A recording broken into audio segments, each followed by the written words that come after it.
as well.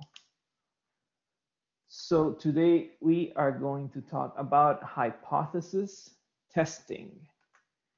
Now, I want to talk a little bit about where this falls in the grand scheme of things. So we've talked about statistics as the collection, organization, presentation, analysis, and interpretation of data. And we've already dealt with the organization of data, probability distributions, and putting together some sample statistics. We've talked about the presentation of data, which is descriptive statistics, plots, graphs, etc. We touched a little bit on the collection of data, which is, what data to collect, how to collect it, how many samples, etc. But we didn't really go into too much detail. And over the past week, we've started dealing with the analysis of data. So we've talked about what to make, right, of samples, of sample data, and how to take that information and use it to draw some conclusions that apply to the population. So we've talked a little bit about estimating parameters from sample data, and there were two main topics: point estimates and confidence intervals, right? We can estimate one parameter, which is a point estimate, such as the sample mean, for example.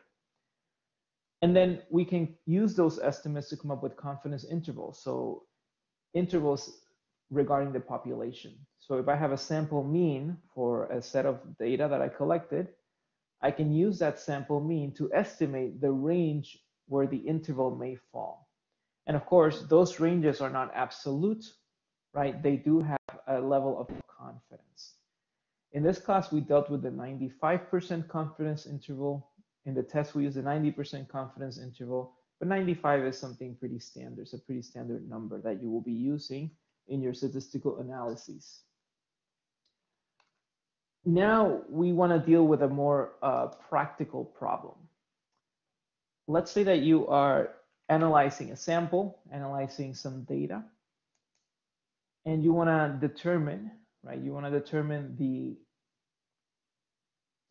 parameter for the population of the data, such as the mean. It's okay when you have some data from your sample and you can come up with a confidence interval, and perhaps with some additional statistical analysis, you can come up with a nice number for the mean.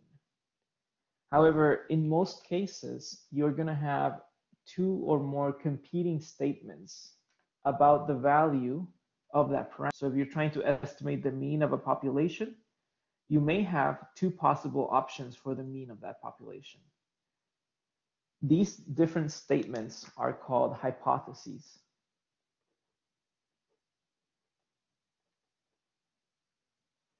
So hypotheses, or hypothesis if it's singular, are competing statements about the value of some population, of some parameter of a population.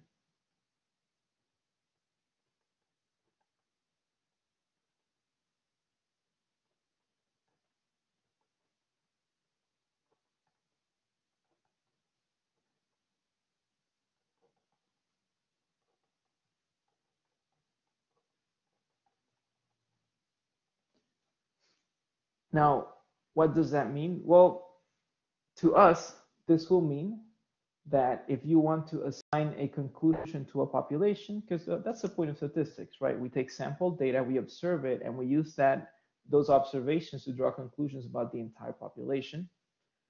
Then we will need to have some statements that we will want to prove or disprove, and these statements are called hypotheses. In this class, we are going to learn about a technique called hypothesis testing or hypothesis testing, which is used to determine the validity of a hypothesis.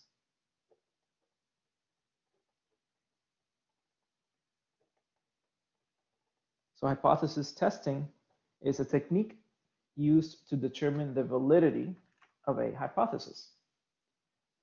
Let me explain a little bit about how we would organize or state our different parts of a test of hypothesis. Let's say that you would like to make sure that the mean of some quantity, some population, some quantity. I'm not really going to give any concrete examples, just think the mean of some quantity is 50. That's what you would like to be sure of. So we can start by saying you believe that mu equals 50 for some population. Of course, that's for an entire population. There's no way to actually know that. So at this point, this belief becomes a hypothesis. It's a statement about the mean of that population, but we don't really know if that statement is true or not. So what we're going to do with hypothesis testing is to state our hypotheses, right? This is our hypotheses in the form of a null hypothesis. So this H sub is what we call the null hypothesis. Professor. And it is a statement of what you are trying to prove or disprove. Now, I want to be careful with my wording here. I said that you believe that the mean is 50 and that you set your null hypothesis around that belief. Now, while the null hypothesis is the belief that you're trying to prove or disprove, in most practical cases, the null hypothesis is actually going to be what you don't believe. And I'll explain why later. But for now, let's say that you believe that the mean is 50. And let me answer a question from the chat. It says, so it's basically not a fact, right? It's the boundaries that we said. That's correct, right? This is not a fact. This is something that we think could be a fact, but we don't know yet. So just like Ramtin said in the chat, this is sort of a boundary that we're setting, right? So some condition that we are setting. Now, of course, I mentioned that the hypothesis testing serves to determine which of the competing claims is correct. So if we have a null hypothesis, then we need to have an alternate hypothesis. So if this is not true, then an alternate hypothesis would be true. In this case, my null hypothesis is that the mean is equal to 50. So my alternate hypothesis is that the mean is not equal to 50. So this H sub 1 is called the alternate hypothesis.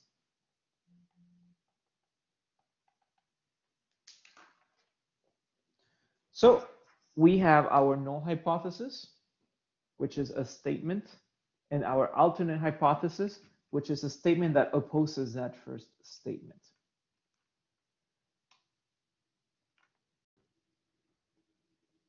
If you look at this example, this alternate hypothesis actually consists of two parts. We don't really see it here the way we're writing it, but notice that this actually can mean one of two things. It can mean that the mean is less than 50, or that the mean is more than 50. So even though we treat this as one hypothesis, the bounds actually allow for it to be split into multiple hypotheses. Okay? When we have a hypothesis that has both an upwards and a downwards bound, we call this a two-sided alternative hypothesis.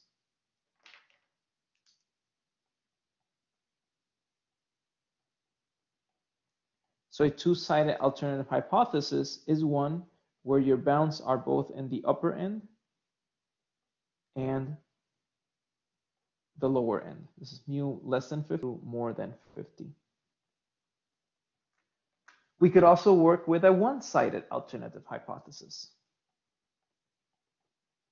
A one-sided alternative hypothesis will only have bounds on the upper or lower end, but not both. So we could say, for example, let's say that 50 is the maximum mean that can ever be attained by this quantity.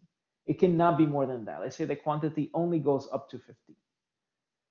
Our null hypothesis could be that the mean is 50, the highest value, and our one-sided alternate hypothesis could be that the mean is less than 50. In this case, we don't care about the mean being more than 50. So we have two-sided alternate hypothesis and one-sided alternate hypotheses. I think it's called alternative hypothesis. Let me change the wording here, just so that we are in agreement with the textbook. Okay.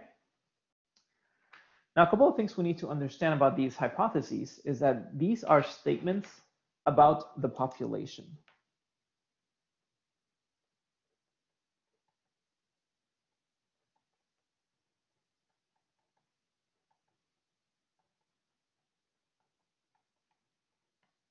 And this is very important because we study samples, right? However, we study samples so that we can come up with statements that will apply to a population. So these hypotheses are statements about the population, not the sample. So now we go into hypothesis testing. How do we test these two? Well, a test of a hypothesis, which is the method that we're going to be using, consists of taking a random sample. So you want to prove that the mean is 50 for this population. We can do so by selecting a sample and calculating a test statistic. In this case, because we want to prove that the mean of this population is 50, perhaps the test statistic for the sample is going to be the sample mean, right? So we take a sample, a random sample, and we calculate the sample mean for that sample. If we were making a statement about the variance, for example, of a population, then instead of calculating the sample mean, our test statistic would then be the sample variance. So you want to calculate a test statistic that is related to the parameter that you're actually trying to compute, okay? So we first take a random sample. Let me write down that so that we can turn back to it in a second.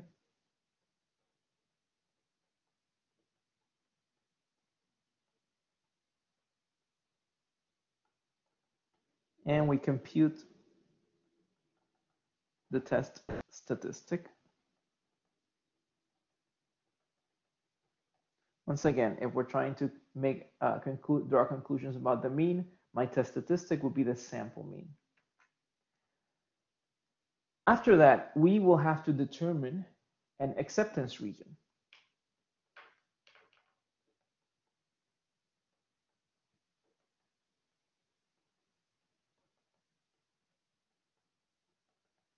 So what is an acceptance region? An acceptance region is an interval where the test statistic must fall in order for your null hypothesis to be accepted. Okay? So for example, my mean is 50. I'm going to take a random sample and I'm going to calculate the sample mean. Now, more likely than not, the sample mean may not be 50. It can be any value, right? The sample mean, remember, has its own probability distribution. So how do we know if this sample mean actually points towards my mean being 50 or not being 50? Well, even though the sample mean may not be exactly the value of your null hypothesis, perhaps we want it to be close to that value. For example, perhaps we want to set a range, an acceptance range. Let's say from 48.5 to 51.5. So 50 plus or minus 1.5. Let's say we say if my test statistic falls somewhere along the mean plus minus 1.5, then we accept that as approved, not approved, we accept that as supporting our null hypothesis. And if my test statistic falls outside of that region, outside of the mean plus minus 1.5, then we take that to mean that we are rejecting our null hypothesis. So after we determine the acceptance region, then we must either accept or reject the null hypothesis, depending on where that test statistic falls. Does this procedure make sense so far? I'm trying to be as conceptual as I can, but we're going to deal with numbers in a second. But the idea is you want to prove or disprove. Let me rephrase that. You want to accept or reject a null hypothesis. This is a statement for an entire population. You don't know what the entire population looks like. So instead, you take a random sample of that population and you compute a test statistic. The test statistic constitutes a value that is related to the statement, but that applies only to the sample, not to the population. You determine an acceptance region, that is, the test statistic must fall between some boundaries so that it can, so that we can use it to accept this hypothesis. And if it falls outside of those boundaries, then we use it to reject this hypothesis, which in turn would mean accepting the alternative hypothesis. And finally, we accept or reject the hypothesis, the null hypothesis, based on where the test statistic falls in relation to the acceptance region. It's a very simple three-step process. Of course, the math makes it a little bit more complicated, but the general concept is there, right? We figure out what is our acceptance region. If it's within the acceptance region, congratulations, we accepted the hypothesis. If it's not, then we will reject the hypothesis. Now, before we start getting into the numbers, I would like to point out that just like with any other statistical tool and method, these tests are prone to errors. There's a question in the chat, what's the difference between a hypothesis and a null hypothesis? Well, a null hypothesis is a type of hypothesis, right? A hypothesis is any statement about the value of a parameter. When we are testing these hypotheses, then we have two types of hypothesis. A null hypothesis, which is a statement that we're looking to prove or disprove, and the alternative hypothesis, which is the opposing statement. So it's the opposite statement, a statement that does not fall in line with this initial statement. So both null and alternative hypotheses are two different types of hypotheses. So hypothesis is the big umbrella term. So going back to our general procedure, let's remember that with any statistical tool, any statistical method, we are prone to errors, and we need to understand how to identify those errors. Now, in hypothesis testing, the errors are divided into two categories.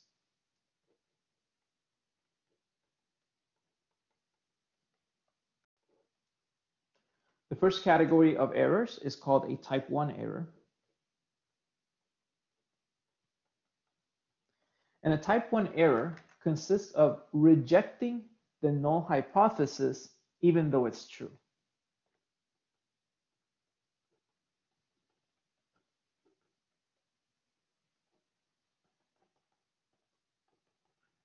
In other words, if my mean was actually 50, let's say it is 50, but my sample mean, my test statistic fell outside of my acceptance region, I can use that to reject this hypothesis. And that's an example of a type 1 error, when we reject the null hypothesis, even though it was true.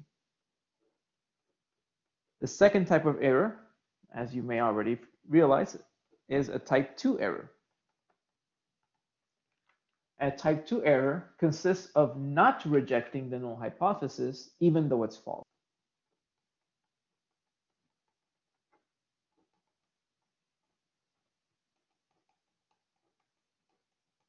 For example, perhaps my mean for the population is not really 50, it's something else. But the sample that I took fell within my acceptance region, so I did not reject my null hypothesis, I accepted it. That is an example of a type 2 error. So there are possible errors that we may have, in that depending on the sample we take, we could either reject the null hypothesis even though it's true, or we could accept the null hypothesis even though it is false. A student mentioned last time, and I can't remember which student it was, that we needed to make sure that the sample was representative of the population. And I would say that this is a really, really good case, right? We're trying to eliminate type 1 and type 2 errors. See, if my sample is not representative of my population, then we are more prone to committing these types of errors. Because if a sample is not representative of the population, then we can surmise that the test statistic will be further and further removed from the real value of the population.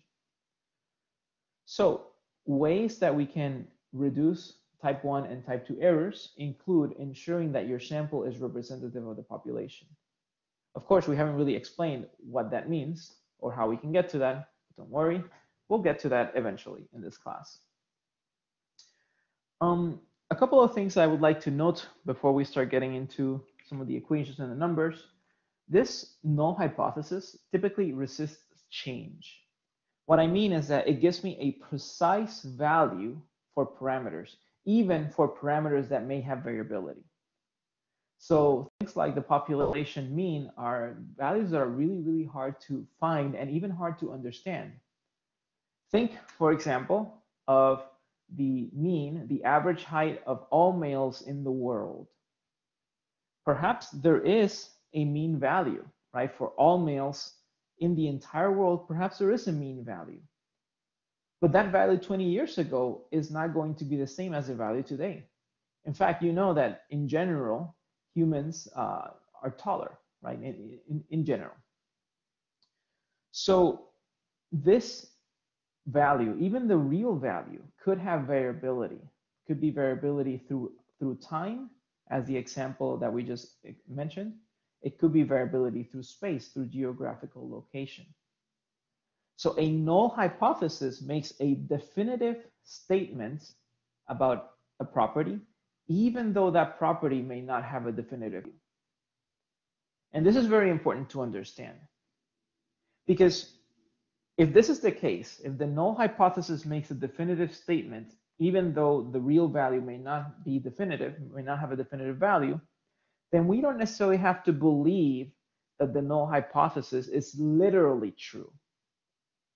So what I mean is, if I say, if my null statement is that the mean of this property is 50, that doesn't mean that I have to believe, like I mentioned here, that the mean is actually 50, right?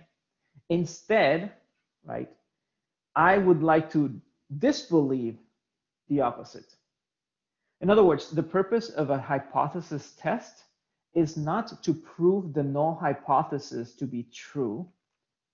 The purpose of a hypothesis test is actually to disprove the null hypothesis. That's why I mentioned earlier that even though I'm trying to simplify this, in practice, the null hypothesis will be the statement that we don't believe. And the reason why the null hypothesis is the statement that we don't believe is so that our test can disprove it.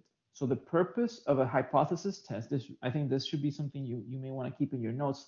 The purpose of a hypothesis test is not to prove the null hypothesis, it's to disprove the null hypothesis.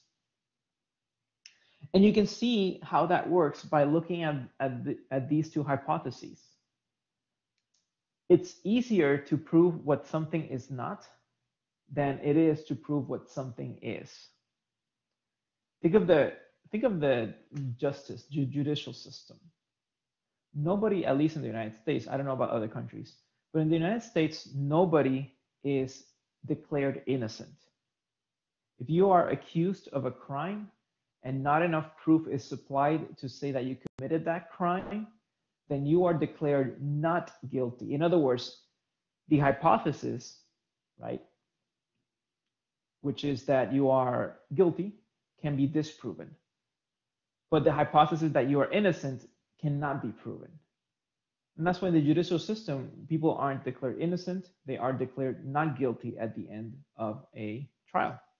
There's a question in the chat, is this hypothesis, oh, I just realized that my speakers were muted. So if you were speaking, I probably did not hear you, so I apologize for that. I should have unmuted my speakers. So there is there are questions in the chat. Is this hypothesis related to if or logical tests? Yes and no. They're actually, I would say they are indirectly related to if or logical tests. So the statement goes, if this is true, then this is not. If this is not, if this is true, then this is not. However, it's a little bit different. Think of more of an if-else test, right? So we have one initial statement, and then if that statement is not correct, then we can say that one of any of the additional statements are correct. So it's either 50 or it's everything else. Notice that the hypothesis, if I disprove this hypothesis, that doesn't take me any closer to getting the real hypothesis, right? If I disprove that it is 50, that still doesn't tell me whether it's 49, 48, 40, 35, 100, 1,000, right? So when we deal with the hypothesis tests, we typically care about coming up with a statement, disproving it so that we know what it isn't. However, we still have to do some work to figure out what it is. Think of a height. I could say, and maybe not for the in-class students, but perhaps for the online students, I could ask you to try to guess my height. And some of you may be able to guess my height. Some of you may not be able to guess my height. However, I could ask you to guess what height I am not. So you could say something like 10 feet. I know for certain that you are not 10 feet tall. And that's a true statement. That doesn't bring you any closer to know how tall I am, but it does at least allow you to eliminate some values from your analysis. So you can think of hypothesis testing as if you were a student completing a multiple choice exam, and your hypothesis testing allows you to eliminate some values so that you can still, come up with the correct answer. And you've done this in multiple choice exams. Sometimes you don't know the answer directly, but you may want to look at what isn't the answer and then just find your answer through process of elimination. Another comment in the chat says proving something is true is way harder than proving the other things are untrue. And that's absolutely right. And that is the point of this hypothesis test. A really, really good way of looking at it. And yeah, I agree with that. So hopefully we have a good idea of the general philosophy behind hypothesis testing, right? We don't set out to prove that something is true. We do set out to disprove it or to prove that other things, right, are untrue. Hopefully this is understandable, because I've seen a common mistake among statistics students and even graduate students who apply statistical analysis to their theories or to their hypotheses. And that is that students sometimes see a hypothesis test as a method for proving that their statement is true.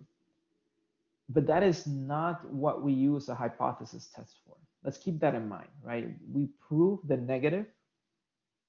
And if we disprove something, so if we prove the negative, which is to disprove something, that doesn't actually tell me what the positive is. It just tells me what the positive is not. Okay? And that's going to be a focus of this class, at least for today's class. Okay? So when I say that I accept the null hypothesis, I'm not really saying that this is true or that I believe it to be true. What I am saying is I don't reject it for now. And that's important, for now, because future evidence may provide a reason to reject the hypothesis. So your null hypothesis is always up for consideration to be rejected. It can never be fully accepted in the sense that you can say, well, this is the mean, and I know this for certain. Okay? There's a comment in the chat. I was told when doing lab tests, you should never use language to the effect that you prove anything. And that's correct. That's absolutely right.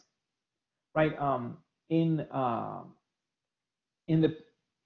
what's called the pure sciences, which is actually not really science, it's mathematics, but in the pure sciences, there are methods of formulating proofs, and those proofs have to follow logical orders, right? And those logical orders cannot rely on experiment. So that's why analytical theory is what contains proofs, but experimental theory doesn't really contain proofs, right? It contains assertions, it contains hypotheses, it can even contain what will be called general laws. And I use the word law very loosely here, okay? But you don't really prove something. In my studies with earwax, I would like to show that earwax prevents animals from entering the ear canal, such as insects. I can show that, I cannot prove it. But what I can prove is the alternative, that earwax doesn't speed up animals or doesn't help animals enter the ear canal. Okay? So given that, let's keep that in mind. Let's keep that as our general philosophy for hypothesis testing, and let's move forward. In the notes, I mentioned an arm folding example. In the interest of time, we're not going to do the full example, but I would like to at least walk you through the basic idea. The idea would be, I would ask all of you to fold your arms and then to write down in the chat your sex and which arm is on top. And the idea would be to figure out if there's any correlation between being male or female and whatever hand you choose to have on top of the other when you fold your arms.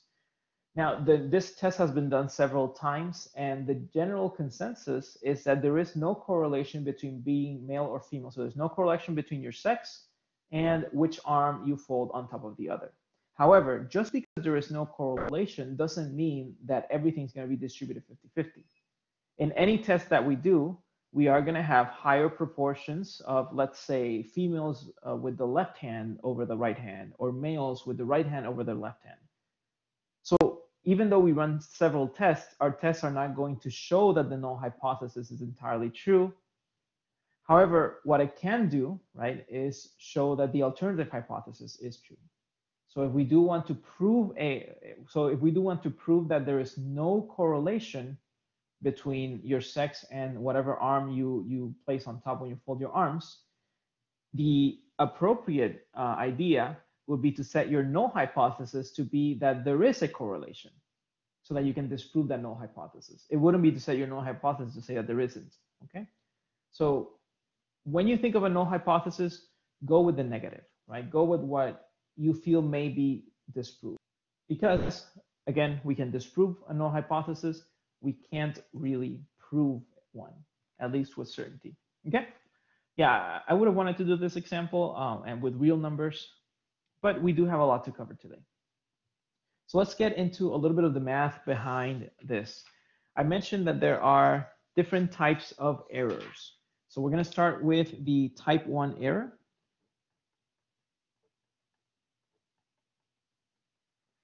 And let's talk a little bit about what that means. So we mentioned that a type 1 error is when you reject the null hypothesis even though it's true.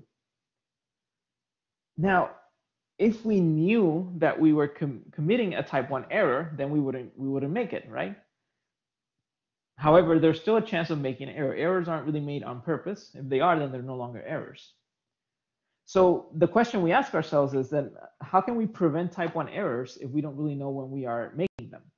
Well, even though we don't know when we're making type 1 errors, what we can try to figure out is the probability of us making a type 1 error. So I can define that probability, alpha, as the probability that I reject my null hypothesis given or even though my null hypothesis is true. So one way that we can try to identify these errors is by looking at the probability of actually committing those errors. This probability of committing a type 1 error is called a significance level. Sometimes it's also called an alpha error or the test size.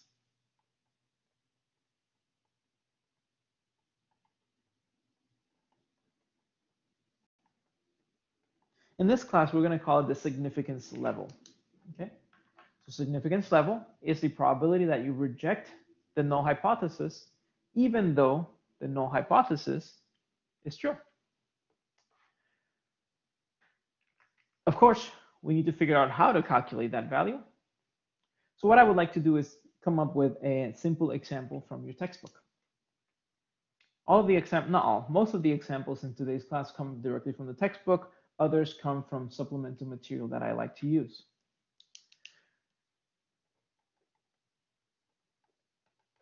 So let's suppose that you would like to ensure that the quantity of a mean is 50. Remember, we really don't work this way in practicality. In practicality, we would want to ensure that the quantity's mean is not 50.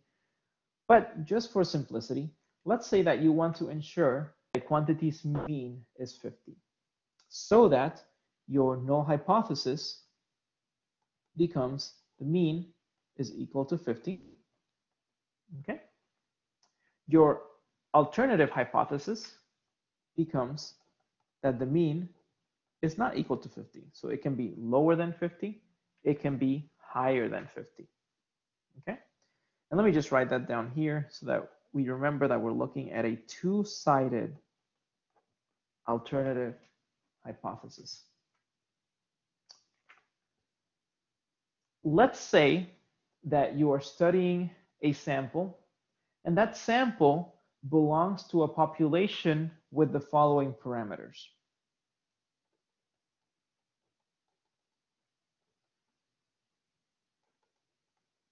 Let's say the mean of that population is 50, so that your null hypothesis is true, but we don't know that, right? And the standard deviation of that population is 2.5. So this, of course, is not known because it's what we would like to prove, but let's suppose that it is true. But let's say that you do know the standard deviation of this population. We've mentioned in the previous week that this is actually not very common, right? Typically, we don't know the standard deviation or variance, but for the sake of simplicity, let's say we do know the sample, the standard deviation. You select a sample, a random sample, and your random sample, let's say, consists of 10 observations. And let's say that the sample mean of those observations is approximately normal. So it follows an approximately normal distribution.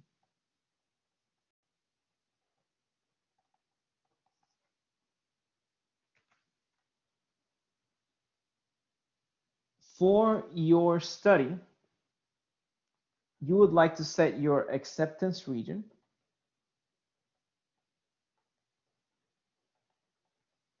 as equal to your sample mean being 50 plus or minus 1.5. So if your sample mean falls within this range, 50 plus or minus 1.5, then it is within the acceptance region.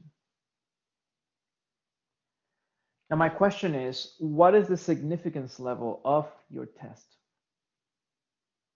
In other words, I would like to determine the probability that you may commit a type 1 error when running this test.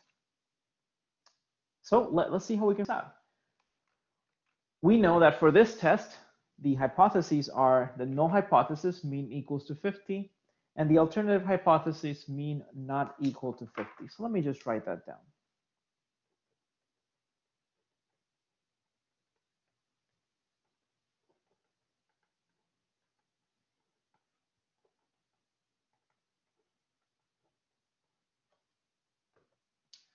What else do we know? Well, the significance level is the probability of making a type 1 error. Remember, we said that a type 1 error is when you reject the null hypothesis even though it's true. In this case, we want to know what a type 1 error is, so we have to go with the assumption that the null hypothesis is true, but we don't really know if it is or isn't. So let's just say that we think it's true, but we don't really know, okay? Therefore, that probability for the null hypothesis, that probability for a type 1 error, or the significance level, would be the probability. Well, let's say, how can we reject the null hypothesis? Where would the sample mean have to lie in order for us to reject the null hypothesis? Any ideas? Outside of this range, correct. Outside of this range that we gave for the acceptance region. This is actually sample mean. I'm just saying the acceptance region is when the sample mean is here. But yes, just want to keep in mind that the real sample mean will be something else. So yes, when our sample mean falls outside of this range, that's when we reject it. So what does it mean to fall outside of this range? Well, it needs to be smaller than 50 minus 1.5. So X bar will have to be smaller than 48.5. Right? But also X bar has to be greater than 50 plus 1.5.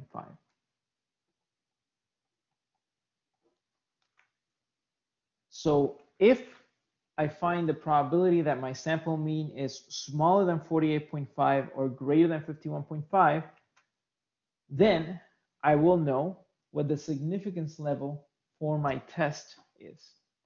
Okay? And how do we find this probability? Well, let's look at some of the clues we were given. We're told that the sample follows a normal distribution.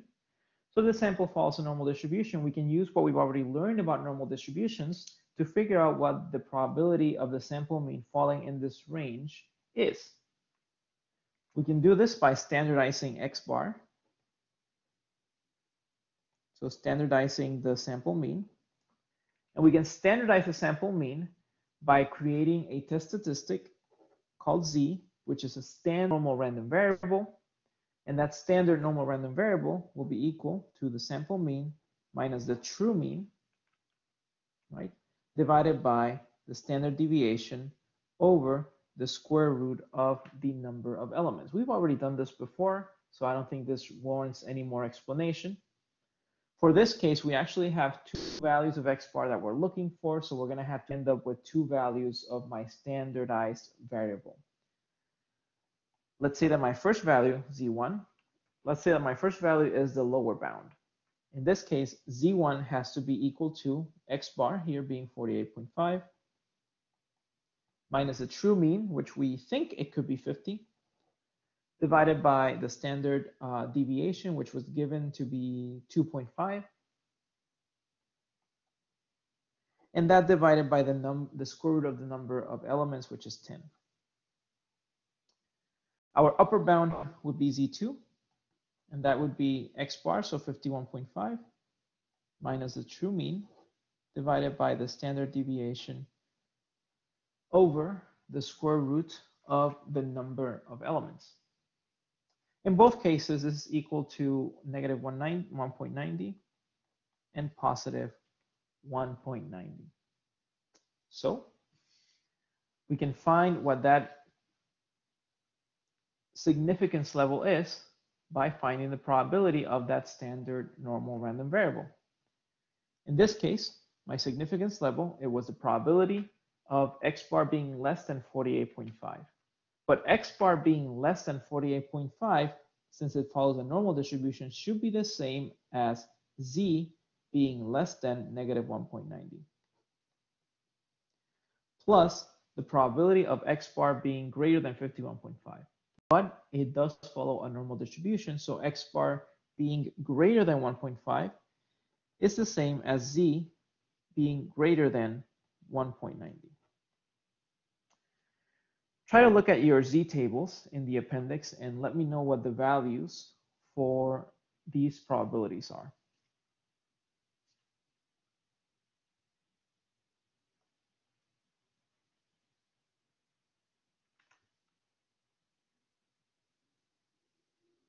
And start with this one, because remember that the z-score tables give you the cumulative probability, so it will give you this value. We need to do a little bit of extra work for this value.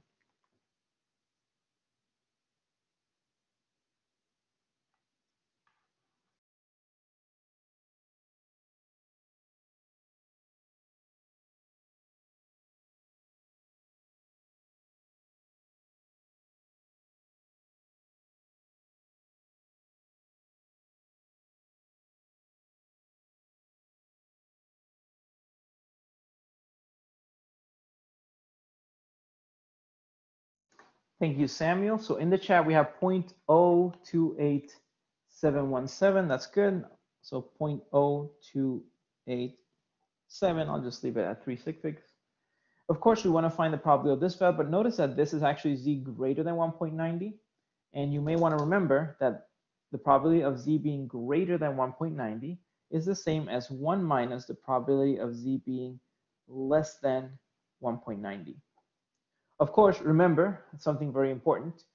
Normal distributions are symmetric, and standard normal distributions are symmetric about the mean, which is 0, which means that 1 minus the probability of z being less than 1.90 is actually the same as z being less than negative 1.90. So in this case, it is also 0.0287. You can still find those values in the tables and get them yourself, but knowing, right, that there is symmetry helps us skip a few steps. This is about 0.0574. So the significance level for this project is about 5.7%. What that means is that there is a 5.7% chance of making a type 1 error in this test. You may want to ask yourselves, well, what is an acceptable probability? What is an acceptable significance level? The reality is that we don't know. It depends greatly on the experiment, what it is you are analyzing. There's a lot of factors that apply. Now, a lot of statisticians use a value of 5%, so 0.05, or 1%, 0.01. But these values are actually arbitrarily chosen. And I'm going to talk a little bit about that later. So having a significance level of 5.74%, we might find that a little bit too high. And perhaps we would like to reduce that value to about 5%. Now the question is, how do we reduce that value? Well, there's different ways to reduce the significance level of a test. One of the recommended ways, right, would be to increase your sample size. Or perhaps you want to increase your acceptance region. But we got to be careful, because as you do these things to reduce the significance level, so to reduce your probability of committing a type 1 error, you are also going to increase your probability of committing a type 2 error. So you want to be very, very careful when you increase your sample size or increase your acceptance region. We've run this class under the assumption that the more samples you get, the better. However, we will see now that there is such a thing as obtaining too many samples. In other words, we're going to see that sometimes we may even draw wrong conclusions by increasing our sample size. We'll see this later. For now, let's focus on the fact that we want to be careful of increasing our sample size or increasing our acceptance region, because it can lead to increasing the probability of a type 2 error. For this class, let's use a significance level of 0.05, 5% to be our default. For this class, not for your lives, not for your careers, for this, let's use 0.05 as our go-to or standard significance level. Now let's look at type 2 errors.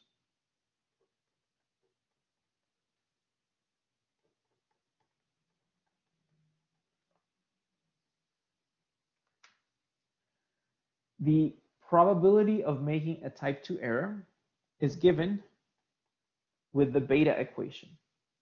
We said that a type 2 error was when you did not reject the null hypothesis, even though it was false. So the probability beta is going to be equal to the probability that you accepted or did not reject your null hypothesis, even though your null hypothesis was false. We typically call this error the beta error. And in order to calculate the probability of a beta error, we will need to specify values for our alternative hypothesis. Earlier, we looked at the null hypothesis as a given value and an alternative hypothesis as everything else. However, in order to actually find the probability of a type 2 error, my alternative hypothesis needs to have a value assigned to it so that we can calculate the probability on the basis of that value. Let's look at an example.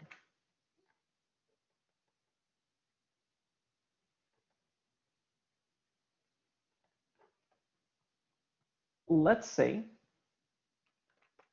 that we are looking at the same population as in the previous example. However, let's say that the true mean, or our alternative hypothesis, is 52. Doing so gives us a null hypothesis of 50. And an alternative, oops, I did not write this correctly, gives us a null hypothesis of the mean equal to 50. And our alternative hypothesis of the mean equal to something else. However, we said that in order for this to work numerically, we need to give a value for that something else. So we will say that the true mean, the real mean of this population is 52, even though we're trying to test for 50. The probability in this case of making a type 2 error, and I found a typo in the notes. On the bottom of page 2, I wrote alpha equals blah, blah, blah. It should be beta equals blah, blah, because of the probability of error. So you may want to make that correction on your notes. The probability of making a type 2 error is going to be the probability that my null hypothesis is accepted. And let's keep the same parameters, right? So the same standard deviation and the same acceptance region of 50 plus minus 1.5. In this case, what values, what range can I have for my sample mean in order for it to be accepted?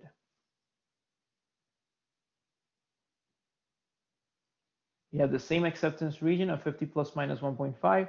So what is the range for my sample mean for X bar to land on in order for my null hypothesis to be accepted?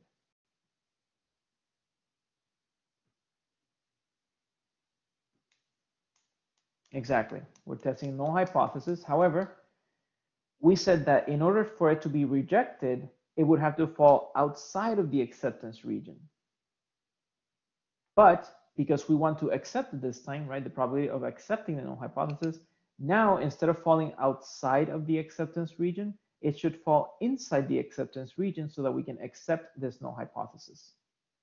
So what we're looking at is the probability that my sample mean falls within the acceptance region. The probability that X bar falls between 48.5 and 51.5. And of course, the probability of a type 2 error is this probability given that my null hypothesis is false. So in other words, given that the true mean is 52.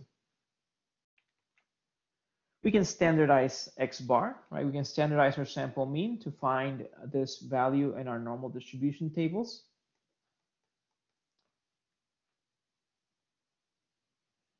And Renee asks, so you probably don't want an alternative hypothesis that falls within your acceptance region. That is correct, but it's not necessary. So that is ideal, but it's not necessary. You could still have a null hypothesis within your acceptance region. Because remember, your sample mean can vary, but these depend on the population itself. So things get a little bit more complicated, but it's still doable. The math still works out. So let's standardize this value. We mentioned that standardizing was a matter of taking your sample mean, subtracting the true mean, and dividing by standard deviation over the square root of the number of observations. In this case, my sample mean, my first value would be 48.5. But now my true mean, right, it's not 50, it's going to be 52, because this is the probability given that the true mean is 52.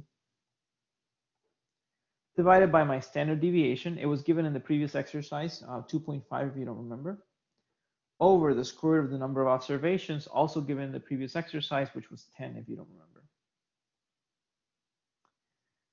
This gives me a value of about negative 4.43. And now, for my second standardized variable, we have my next value, my next boundary for X bar, which is 51.5, minus the true mean, which is 52, divided by standard deviation, divided by the square root of the number of observations, and that gives me negative 0.63. I may be wondering, wait, where's the symmetry in this? Remember that these values will no longer be symmetric because now my acceptance region is no longer symmetric with respect to the true mean of 52. It was symmetric with respect to the mean of 50, but it's not symmetric with respect to the mean of 52, which means that these values aren't going to be symmetric. And of course, we're going to have a different probability than for the type 1 error. So my probability of committing a beta error, so probability of committing a type or making a type 2 error, is a probability that X falls between 48.5 and 51.5. In standardized terms, that is the probability that Z falls between negative 4.43 and negative 0.63. Of course, this is relatively easy to find. You may recall your standard normal distribution. the values on the z-score tables give me cumulative values.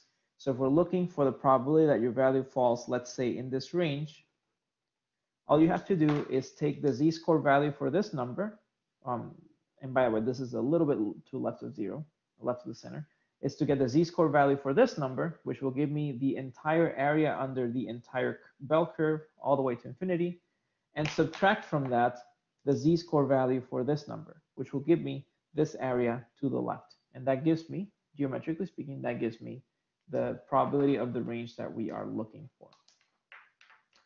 So in this case, this is as simple as finding the probability that z is less than or equal to negative 0.63 and subtracting from that the probability that z is less than or equal to negative 4.43. And I did find another typo. I didn't write the negative in that explanation on page 3. I know that you know how to find z-scores, so in the interest of time, I'll just write down the z-scores myself. We have 0.2643 minus, and the z-score for negative 4.43 is actually really small. At 4 significant figures, it's still going to be, or at 4 decimal points, it's still going to be 0.0000. So the probability of committing a beta error, the probability of making a type 2 error, is roughly 26.4%. Now notice something. We have a much higher probability of committing or making a type 2 error than we do of making a type 1 error. And notice that the closer, right, this value is to your mean, 52 is very close to 50, the closer these values are, then of course the higher the probability of making that error. Right? The probability of making a type 2 error increases as the true mean approaches your hypothesized mean. So in this case, the true mean of 52 is actually very close to the hypothesized mean of 50. So of course the probability increases. So those are my errors, the two type 1 and type 2 errors. It's very important for you to understand that those errors are prone to happen in your statistical tests. So while you may want to reduce the probability of those errors occurring, I don't think there's a way of completely eliminating the possibility of those errors. So it will be very important for you to understand how to deal with them statistically. We use two terms in order to talk about or to describe an experiment. One, or to describe a test. Let me make that clear. Test is what we're doing now. Experiment is the collection of data. One of the terms that we use to describe our test is the power. And we define power as the probability of rejecting the null hypothesis when it is false. In other words, the probability of being correct. Okay, the probability of rejecting the null hypothesis when the alternative hypothesis is true.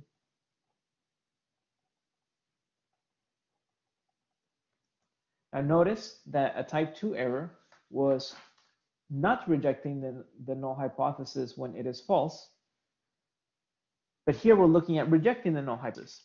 So the power of a test is calculated as 1 minus beta, right? Because the probability of rejecting the null hypothesis and accepting the null hypothesis is 1, because that's all there is in your sample space. So we have a power is as 1 minus beta. In my previous example, the the probability of a beta error was 0.2643. Therefore, the power of that test is 0.7357, so about 73.6%.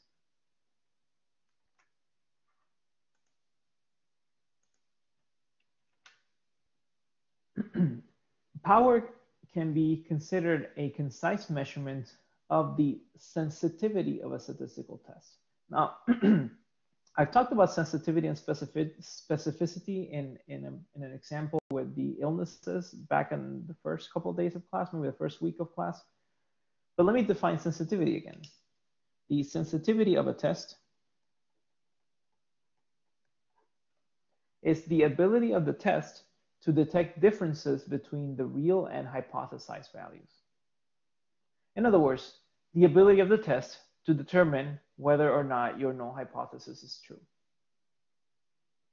So power and sensitivity are two variables that we are going to be using to describe our tests. You'll see that since power is the probability of rejecting your null hypothesis when the alternative hypothesis is true, ideally, we want the power to be high, right? The higher the power, the better.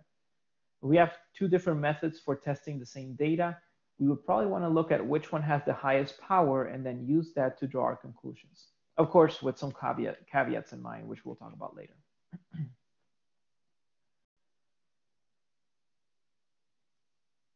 The most important parameter in statistics, and I guess I could be exaggerating, but what is considered one of the most important and most widely used statistical parameters is called the p-value.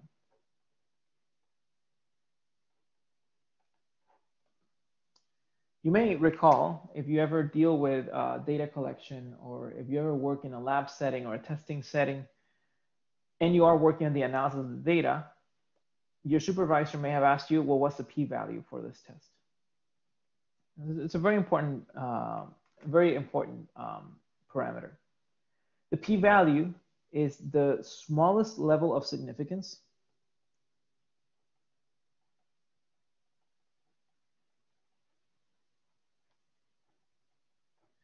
that could lead to the rejection of the null hypothesis.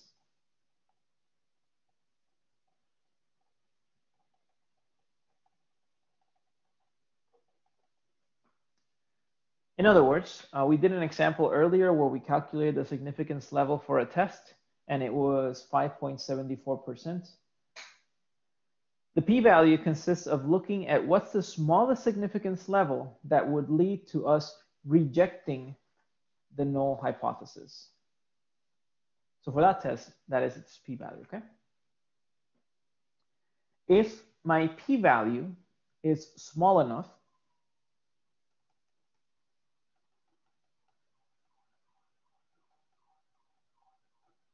in other words, the significance level that leads to rejecting null hypothesis is very, very small, then we say that our results are statistically significant.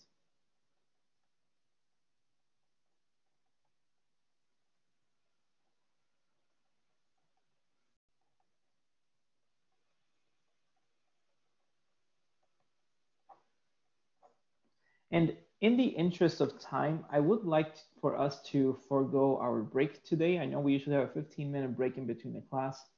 If you do need to step out to get something to drink, that's perfectly fine. I'm going to try to keep a steady pace, but I do feel that we have a lot to cover, and I would like to cover as much as we can today. So let's forego our break. I mean, you can still take it if you need to. The recording will still be there. And I'll try to go at a small pace so that if you do have to step out, you won't miss that much. So results are statistically significant when our p-value is small enough.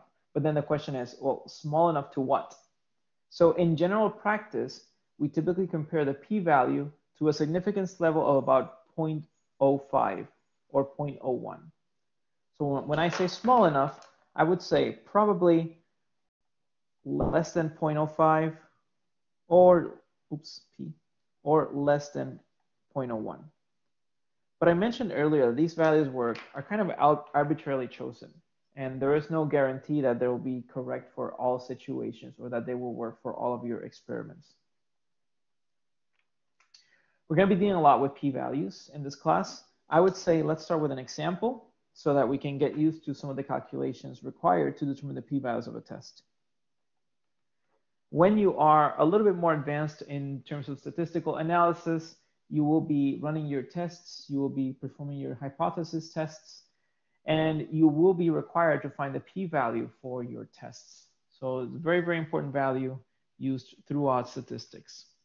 Okay, let's repeat the same test from our previous example. Now we already calculated the significance level, so there's no need for calculating, right? But let's say, let me pose to you a question. And let's look at the data from the first example. In the first example, we said that We thought the mean could be 50. That was our null hypothesis. We know that the standard deviation is 2.5, and we ran a test with 10 samples. Those 10 samples gave me a significance level of 0.0574. Okay, I would like for that significance level to be a little bit smaller. And I mentioned that one way to make that significance level smaller is by increasing your sample size. So that's what I would like to do today. I'd like to repeat the same experiment that we did earlier with the mean equal to 50, the standard deviation equal to 2.5. However, I would like to repeat this experiment with 16 samples, 16 observations. So instead of 10, we are going to increase our number of observations from 10 to 16. Okay? You run your sample, and let's say that after taking those 16 observations, of course, you can calculate the significance level for that test. However, after looking at those 16 samples, you determine a sample mean of 51.3. I would like to know what is the p-value for the test, for this test. In other words, what's the smallest value of alpha, the smallest significance level that would lead to rejecting the hypothesis given this information? So in this case, whenever we are dealing with finding p-values, the first thing we want to look at, the first thing we want to think of is in identifying our critical values.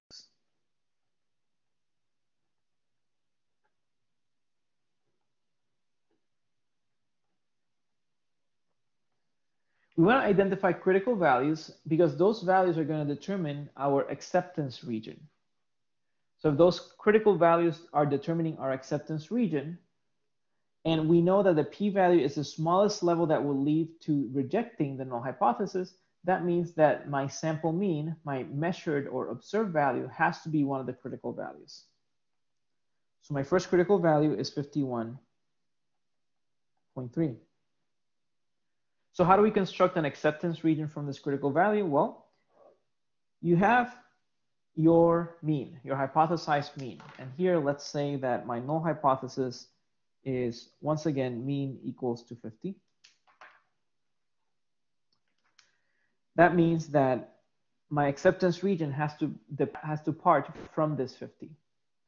Because 51.3 is one of my critical values, then the other critical value has to have the same distance, but on the other side. So that means that the other critical value would be 50 minus 1.3, which is 48.7. So what we have, 7.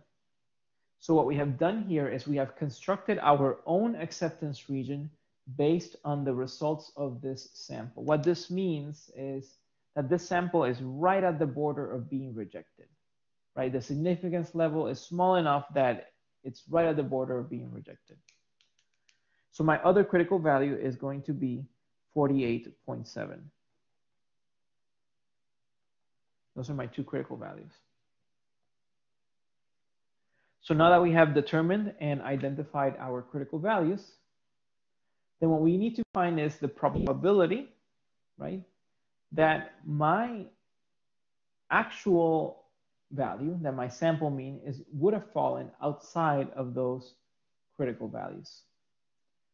So to find this p-value, essentially all I'm looking for, if I were to draw the normal distribution right here, and we have two critical values, let's say we have 51.3, this is the mean of 50, and 48.7. In order for my hypothesis to be rejected, we're looking for the probability that my sample mean would have fallen outside of these values, right? The probability that X bar would be less than 48.7 or more than 51.3. However, there is a way to find this probability, and you already know that that is the same, right? The probability of my value of my sample mean falling outside of this range is the same as 1 minus the probability of my sample mean falling in this range, because the whole thing has an area of 1. So the p-value can be calculated as 1 minus the probability that x falls within this acceptance region.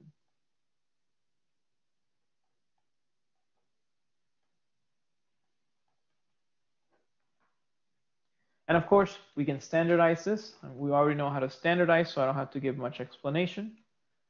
This would then become 1 minus the probability of, well, my standard normal random variable would be sample mean minus true mean divided by standard deviation. We gave it as 2.5 over the square root of the number of selected elements. Same thing on the other side.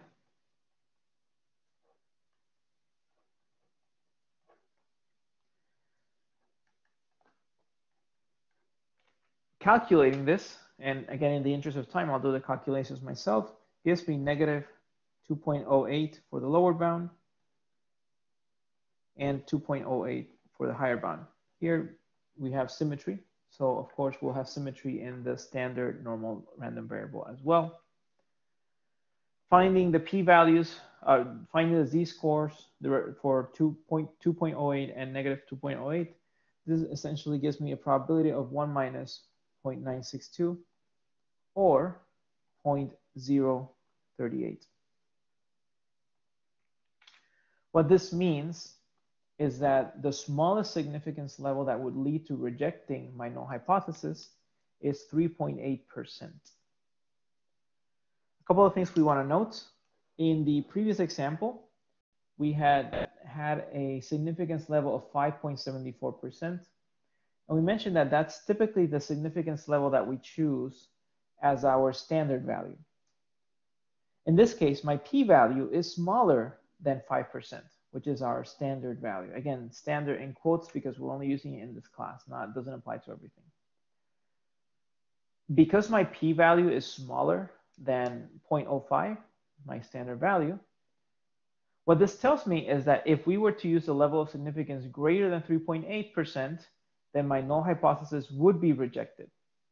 So the p-value is telling me what is the risk of incorrectly rejecting the null hypothesis. And because it is smaller than our target or standard significance level, then we are looking at a risk, right? In other words, this type of experiment, these results are statistically significant because they fall within our standard significance level range. Okay. We're going to talk a lot about p-values. We're going to look at them in the context of more complex tests. So let's continue. I'd like to talk now about z-tests.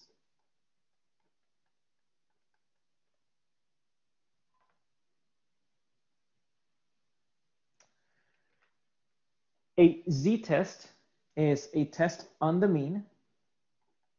In other words, we are testing for the mean if you know the variance.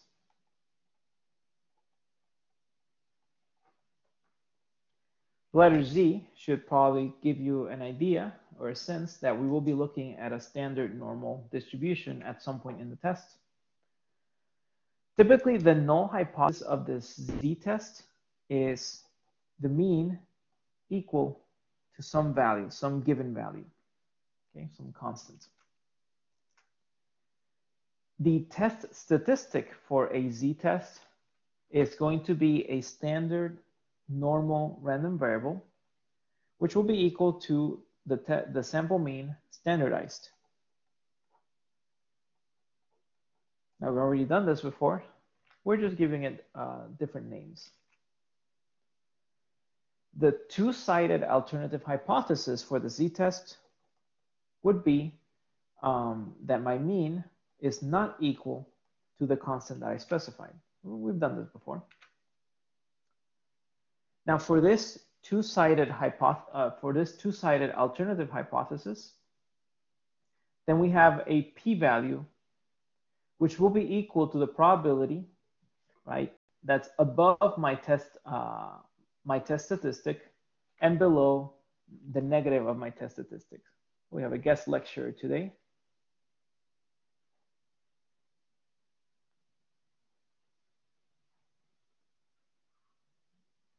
will have to wait until my TA here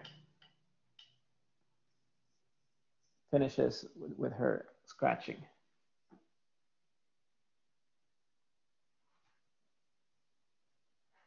I'm gonna have to push her away because I gotta finish this class.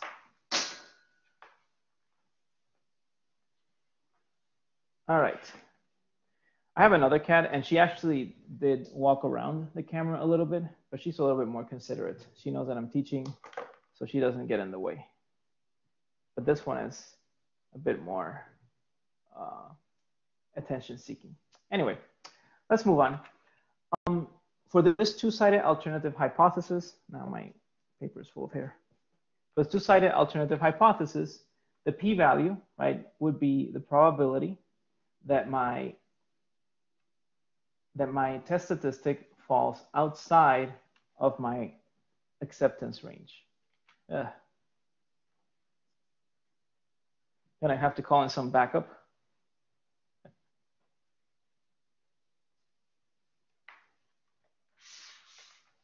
There we go. I hate having her sent away, but I do have to teach. All right, so let's move on. The p-value can be found, right, as simply equal to 2 times 1 minus the CDF of my test statistic. Now, you may be confused because this is the first time you're seeing, not the first time in a while we've used this phi function, but remember, this is just a cumulative distribution function. So the cumulative distribution function of z, for example, is just this value. So when we talk about z-scores, right, we find those probabilities, and that's what the cumulative distribution function is, the z-score, okay? The rejection criteria would be that my test statistic falls outside my range, and that range is going to be the z-score for alpha over 2 or negative the z-score of alpha over 2.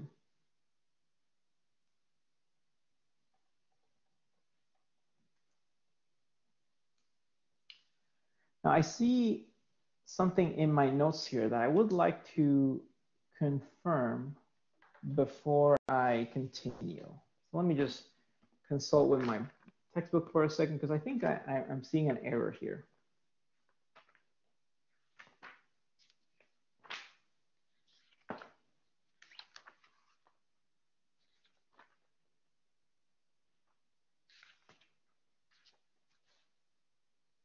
Yep, I do see the error. Here it is. There we go. Right, we want our z value to be greater than the positive level z-score or smaller than the negative level z-score. And that's also a typo in your notes, so you may want to look into that. As you can see, I wrote the notes today, so 10 pages in one day, it's a lot of typos. There's a question in the chat. When we talked about the null hypothesis, is there a difference between guessing what height you aren't, when we can guess a height that you definitely aren't, versus guessing the name of your cat, which we have no idea what it could be? Yeah, there is a difference. That's actually a really, really good point, Jaden. Right? You do have information that can point to you to which height I am not. First of all, you know that I am human. I'm not a machine. So you do have some idea of what heights humans can be. In the case of a cat, though, I can name my cat whatever I want. I could name her a number. It doesn't even have to be letters. So it's a very, very different case when we talk about tests of hypotheses here. Because in this case, while you can disprove or you cannot prove your null hypothesis, it will also be close to impossible to disprove your null hypothesis, especially if you have no other information.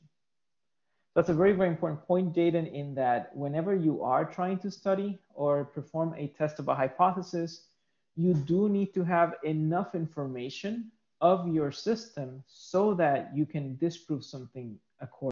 For example, I can say the following. I can tell you that one of my cat's names starts with M.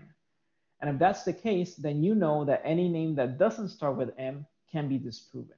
But without that information, there's not much for you to bank on. So I like that you bring this point up because it does point towards a larger idea that you can't just do statistics blindly, right? There's a lot of statisticians that they work with a lot of different types of projects, and sometimes I read about their exploits and how they work on things like, you know, like law enforcement investigations, things like engineering, mechanical design of airplanes, all these different things. And while that is pretty impressive, you can't really just do statistics by punching in equations, right? You do need to understand the system you are studying. And that's why, even though there are some notable exceptions where using purely math, you are able to solve a practical problem, and we've talked about some of those exceptions in here in the class, in reality, right, to be a good applied statistician, you do need to understand the system that you are studying. So very good point, Jaden, and very, very good for the conversation here. Okay, so this is my p-value for this alternative hypothesis, and this would be my rejection criteria. If my test statistic falls outside of my range, of my acceptance range, then we reject that hypothesis. We can also do the same for one-sided alternative hypotheses, but at this point, we'll be just repeating ourselves. So I would encourage you to look at your notes on one-sided alternative hypotheses and look at the corresponding p-values and the rejection criteria, which would be the same, except that they would only apply to one bound instead of two bounds. Okay. So in lieu of just explaining all the theory, let's just work on an example, and through that example, we can hopefully understand the theory a little bit more. Let's say that you are testing some value. And for this value, the mean should be 50. Should be.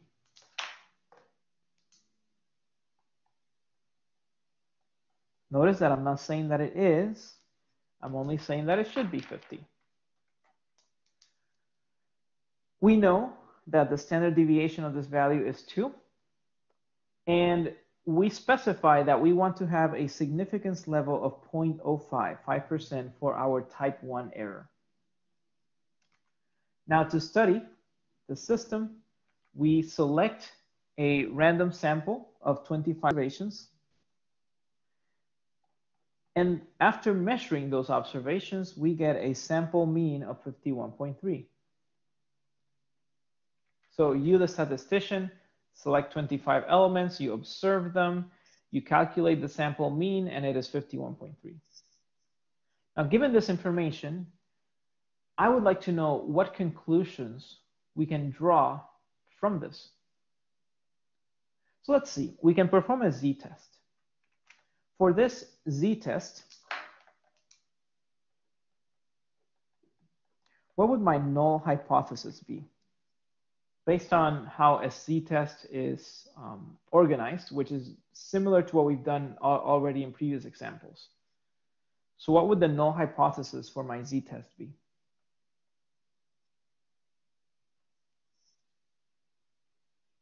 Given this information.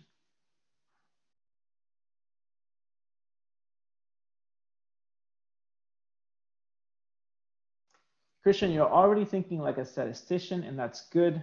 If you are a statistician, you would say the mean is not equal to 50.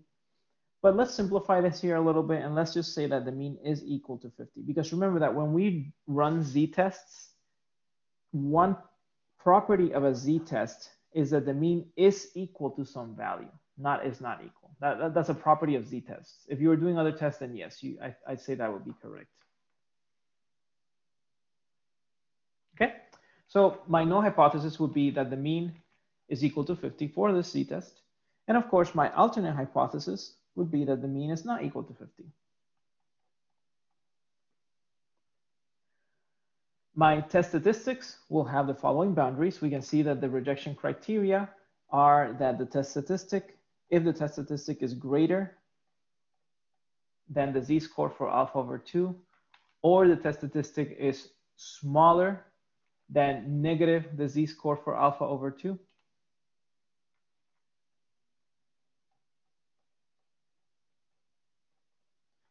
And let's set these as absolute values.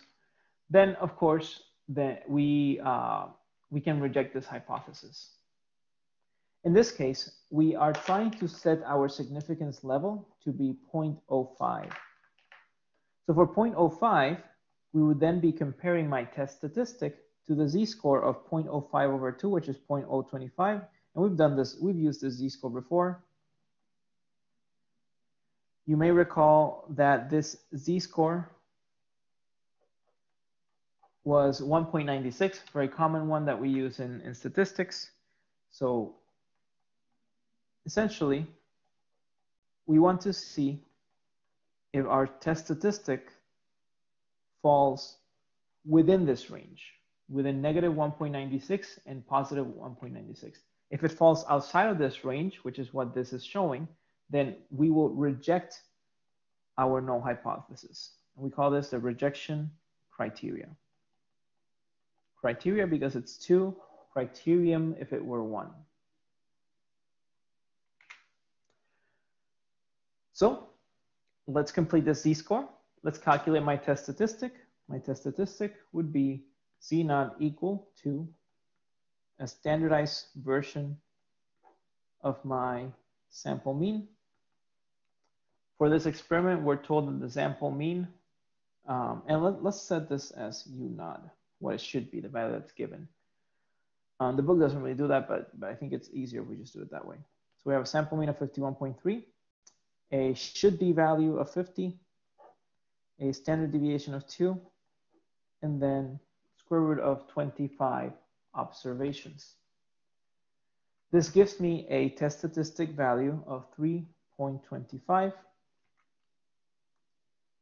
And of course, we want to find the p-value. But before we find the p-value, what do you think? What does this mean with respect to our rejection criteria? Should we accept the null hypothesis or reject the null hypothesis based on this information?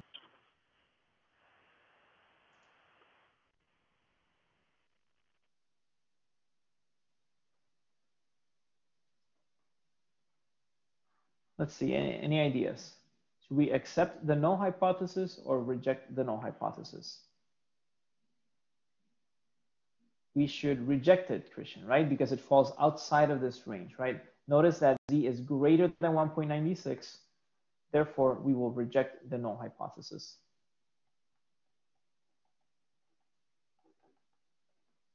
Good. Of course, we could also calculate the p-score, the p-value, because we already know that if the p-value is less, right, is less than our significance level, then we could also reject this null hypothesis. So there's two ways to know if we want to reject or accept our null hypothesis. In this case, the p-value is twice 1 minus the cumulative distribution function of my test statistic. In this case, that would be 3.25.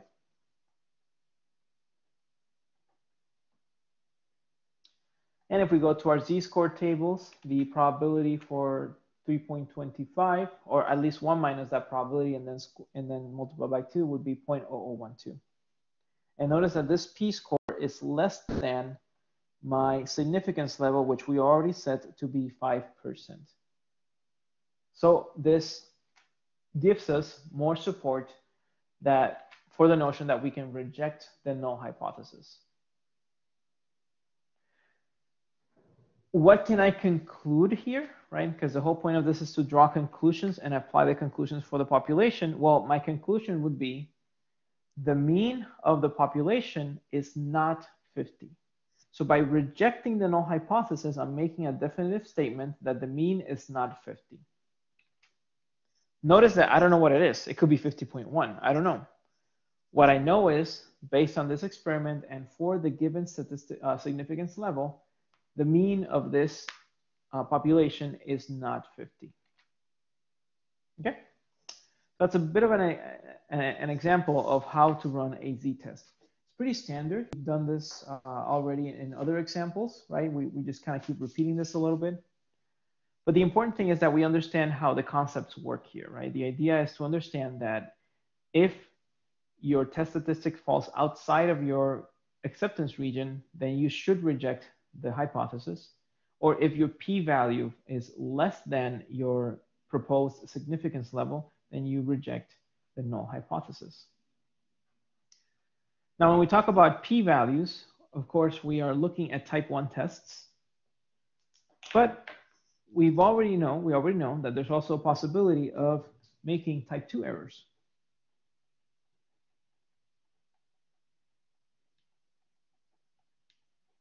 So let's see how those type 2 errors can occur on z-tests. On a z-test, we can calculate the probability of committing a type 2 error, which we already called that the beta error, as the cumulative distribution function of my z-score for the given significance level minus, so this will be minus an interval that I'm going to define as follows. And I'll give you these definitions after this.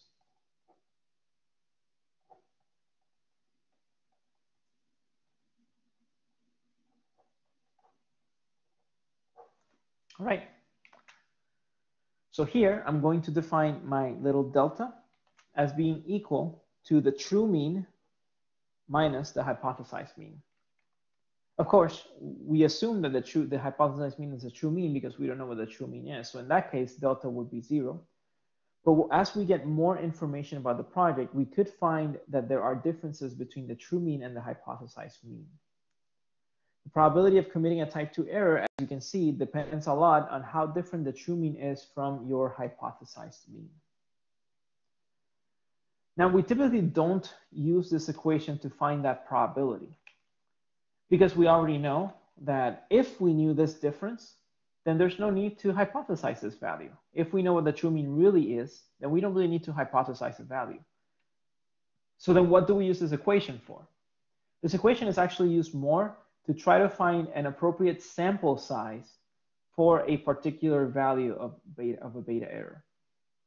And we can find that sample size by rearranging this equation slightly. And we can see that for a two-sided test, or for a two-sided hypothesis, rearranging this equation gives us a sample size of approximately the z-score of the significance level over 2 plus the z-score of your target beta error squared variance delta squared. And for a one-sided test, or for a one-sided hypothesis, I keep saying test, that number of samples should be approximately equal to the following.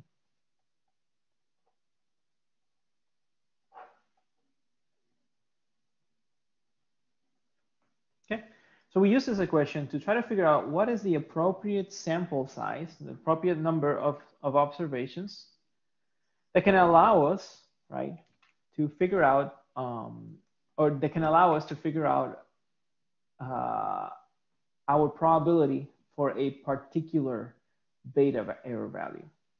Okay, typically you want to set your beta error value, or sometimes you can calculate your beta error value. In this class, we're going to focus on giving you the true means because we do want to simplify things, and using those true means to calculate the required numbers. In reality, you won't have the true mean, right? The true mean will become more evident as you collect more data, but you got to be careful because we already know that the true mean can have variability. In other words, you can start collecting data for average heights now, and perhaps by the time you get done with measuring every single height of every human being in the world, you may have missed several generations so that value would have changed. Of course, I'm trying to exaggerate here, but hopefully you get my point. So let's work through an example and see if we can understand how to use these equations.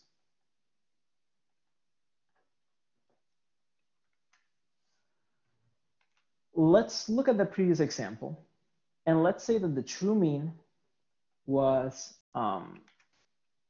49. Now, I do have some reservations here with the way the textbook runs this example.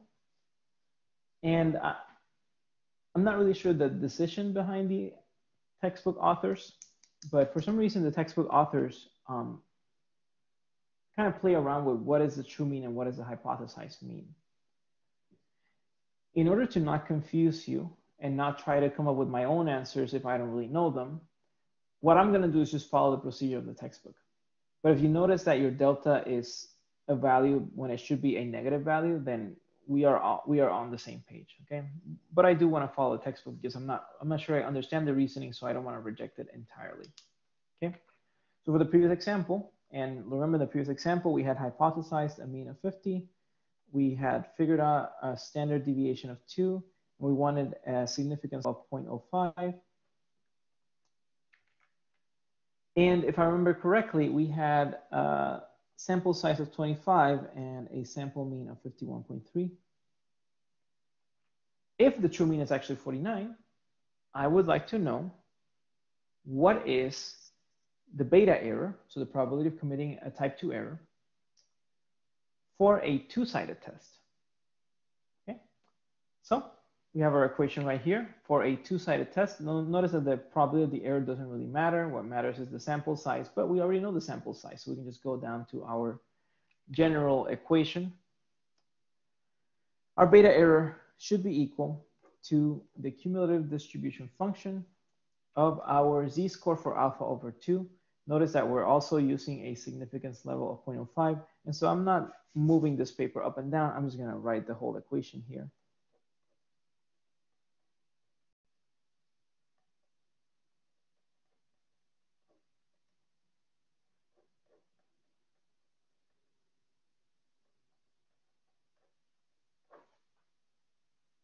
That's a little bit better. So what's the z-score for alpha over 2 if alpha is 0.05? It's a common one. We use it a lot. I don't encourage memorization, but at this point, we probably have already memorized it. Yep, 1.96, correct. Good, absolutely right. And we subtract delta here. Delta is the difference between my hypothesized and my true mean. Technically, it's the true mean minus the hypothesized mean, but again, the book switches those around. What's important to know is that there's a difference of 1 between the true mean and the hypothesized mean. There's 1. And we multiply this times the square root of the number of observations, that was 25. We divide by the standard deviation. On the other hand, we have the cumulative distribution function of negative 1.96 minus 1 square root 25 over 2. This is just solving. We can find out what these values are and then find the corresponding cumulative distribution functions in our z-score tables, and this will give me about 29.5%. My intention is not really to rush through things. I just really want to make sure we cover as much as we can, and since you can calculate this on your own, then I'm just giving you the answer directly. Okay, so that is the beta error, the probability of making a type 2 error for this experiment. So if the mean were one value away from the true mean, then we actually have a almost 30% chance of committing a type 2 error. And remember that a type 2 error was when we did not reject your null hypothesis, even though it was false. So there's a 30% chance here that we don't reject our null hypothesis, even though it's false. Now, going back to Renee's question earlier, you can see that we can still work on this, right? Even though our real value falls within the acceptance region.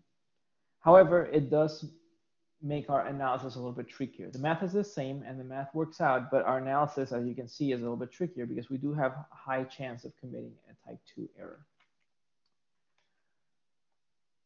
We can figure out what the power for this test is, right? Remember the power was simply 1 minus beta. In this case, the power is roughly 70%. Okay, so I don't really want to tell you what the power, what 70% means individually, but what I would like for you to do whenever you're using power is to compare it to other tests. So the power of this test is 70%. That doesn't really tell me much.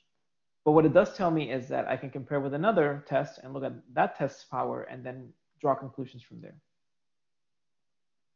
So there's a 29.5% chance that the difference in the means will not be detected. Therefore, the test will not reject the null hypothesis, even though it's false. How do we improve this? We could recommend an appropriate sample size so that if the true mean differs from the hypothesized mean by 1, then the test will detect it. In other words, we have this test, we have the true mean, we have a hypothesized mean. We would like to know if the true mean is 1 value away from the hypothesized mean. We would like to make sure that our test will detect it.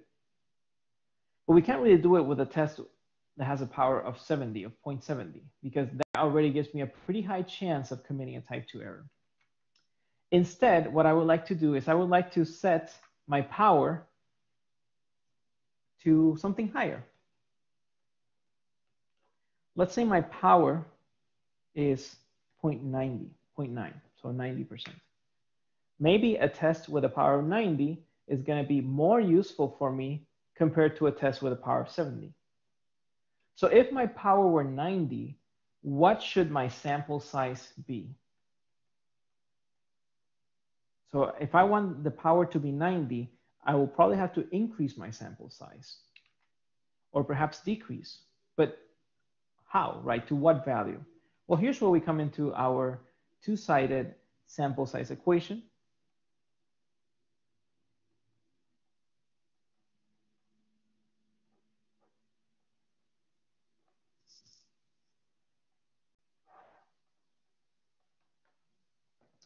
And in this case, we're still working with a significance level of 0.05, so this will be 1.96.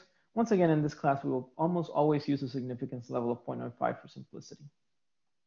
But now we got to find the z-score for my beta error. If the power is 0.9, what would the beta error for this test be for a power of 0.9?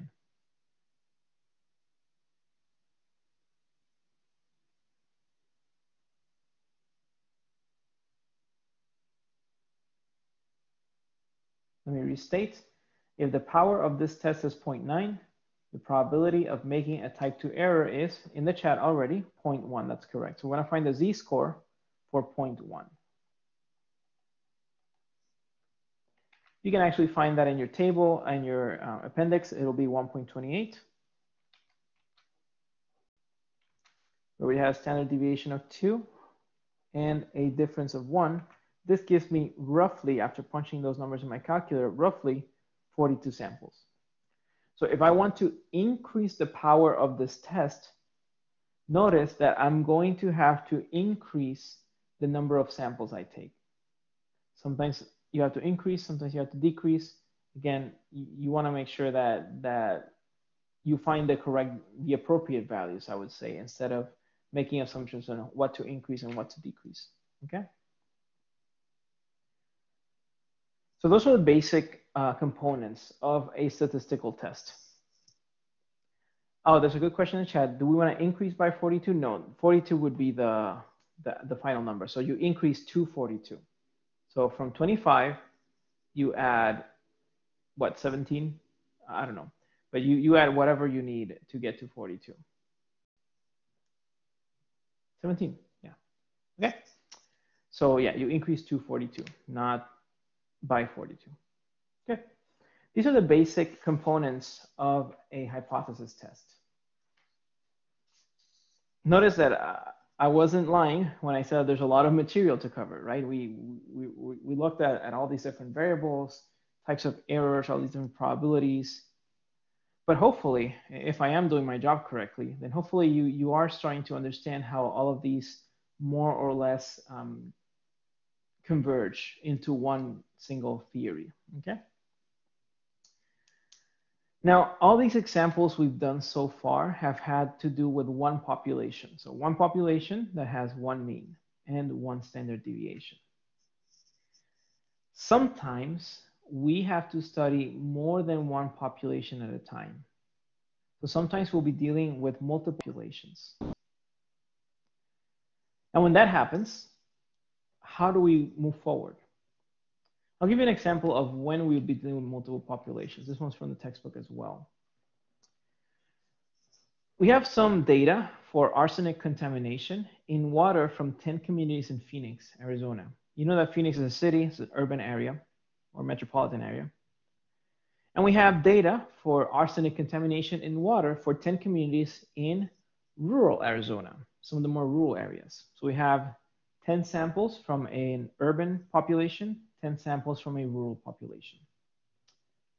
Now, the results of these samples were drastically different throughout the populations, right? Ranging from 3 parts per billion to 48 parts per billion. Now, here's a question that I would like to answer from a statistical point of view. Is there any difference? Is there a real difference in arsenic concentration between the rural and the urban areas? If there is a difference, then how large is this difference? Is it large enough to require corrective actions from the state? And are these levels large enough to constitute a public health risk? So I know that not all of you want to get into the environmental area of things, but the reason this example is important, or at least it's relevant, is because looking at data,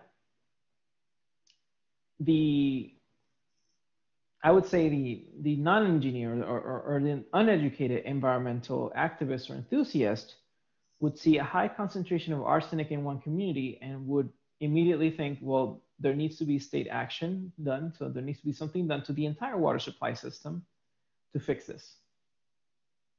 However, thinking statistically, not emotionally, thinking statistically, you gotta figure out if this is a problem, a statewide problem, so that there is statewide intervention warranted in that you will have to make changes to the entire water supply system, or if this is a localized problem. So figuring out the difference between localized problems, problems that correspond to only the sampled community, and global problems, problems that correspond to the entire group, is an important factor of statistics, an important effect of statistical thinking. It's a little bit hard to compare these or to look at these values because now we have two populations that are different, and because they are different, we know that we can't just combine all the data into one.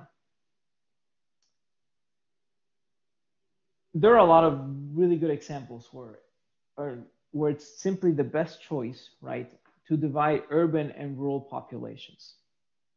For example, when we're looking at property taxes, when we're looking at the need of transportation, when we're looking at even things like gun control, regardless of where you stand in there, you will notice, right, that most people that are for gun control come from urban areas.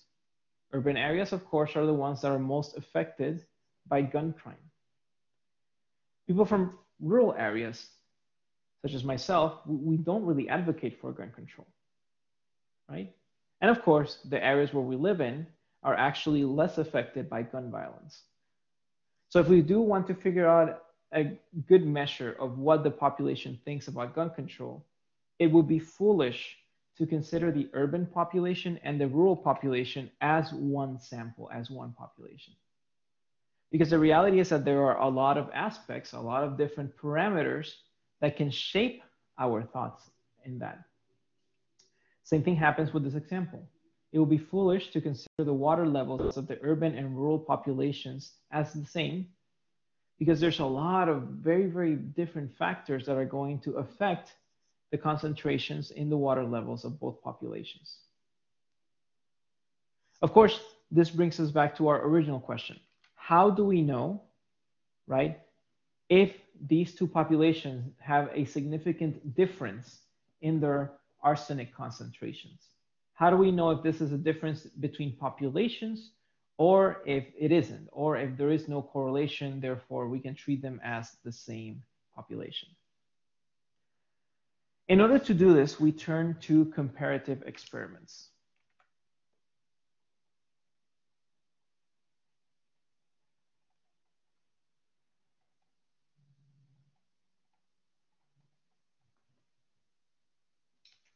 A comparative experiment is simply an experiment that compares the parameters between two or more populations. In this class, we are going to focus on two populations, not more. We say, or we define some conditions, and we test those conditions to see if they have an effect on the response. And we call those conditions our treatments. In other words, we want to figure out what can be a factor that can cause the arsenic concentration to be that high in this community. And we can play around with those factors, which we call treatments, in order to see if they are actually constitute some sort of effect on the water level concentrations. The purpose of comparing different populations is to determine a cause and effect relationship. Now, I don't think I have to explain what a cause and effect relationship is. By definition, you know what it is. However, if we want the statistical or textbook definition, a cause and effect relationship is when a difference in treatments result in a difference in response, which means when we identify the treatment as the cause of the response, which will be the effect. So keeping these things in mind, we're not going to use these words that much, but I do want you to keep this in your mind as part of your philosophy of our testing here, so that you understand what it is we're trying to find out once we start working with all these numbers.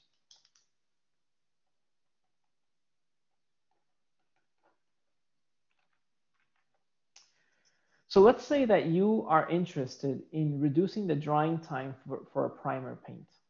So you work with a paint manufacturer. You know that primer, typically we want it to dry quickly to speed up your process of painting. The final paint coat, that's fine. We let it dry for several days. But the primer, we want it to dry relatively quickly so that you can apply the final paint coat. Let's say you're working with two formulations. The first formulation is the standard chemistry for your primer paint. So whatever the ingredients that you're used to using.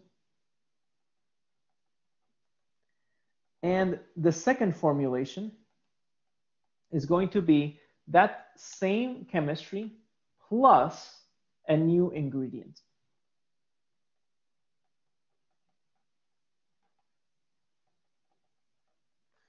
So what would you like to know as the process engineer or industrial engineer for this particular piece of equipment or for this particular paint?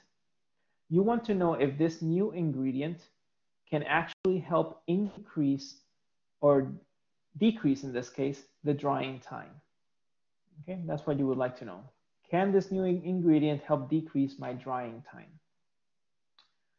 Now we want to simplify this a little bit, so let's just assume that from experience, we know that the standard deviation of drying time is about 8 minutes for this paint, for this particular primer paint. You decide to paint 20 specimens in random order, so you have 20 walls, and you decide to paint them in some arbitrary order, and you make sure that 10 of those are painted with your formulation number 1, and 10 of those are painted with your formulation number 2. And you decide to record their drying time. For your, you calculate a sample mean for formulation number 1 of 121 minutes, and a sample mean for formulation number 2 of 112 minutes. Okay? Now looking at this, the beginner statistician or the beginner engineer would say, well, look, this here is proof, right, that my new ingredient actually decreases the drying time, and we're done. But you, the advanced statistician, aren't satisfied with that answer, right? You think that in order to draw conclusions about the effectiveness of this new ingredient, you are going to have to perform a statistical analysis. So for this experiment, let's draw conclusions using a significance level of 0.05. Well, we have two populations. And since we have two populations, let's set the parameter of interest to be the difference in the means of those two populations. In other words, my parameter of interest will be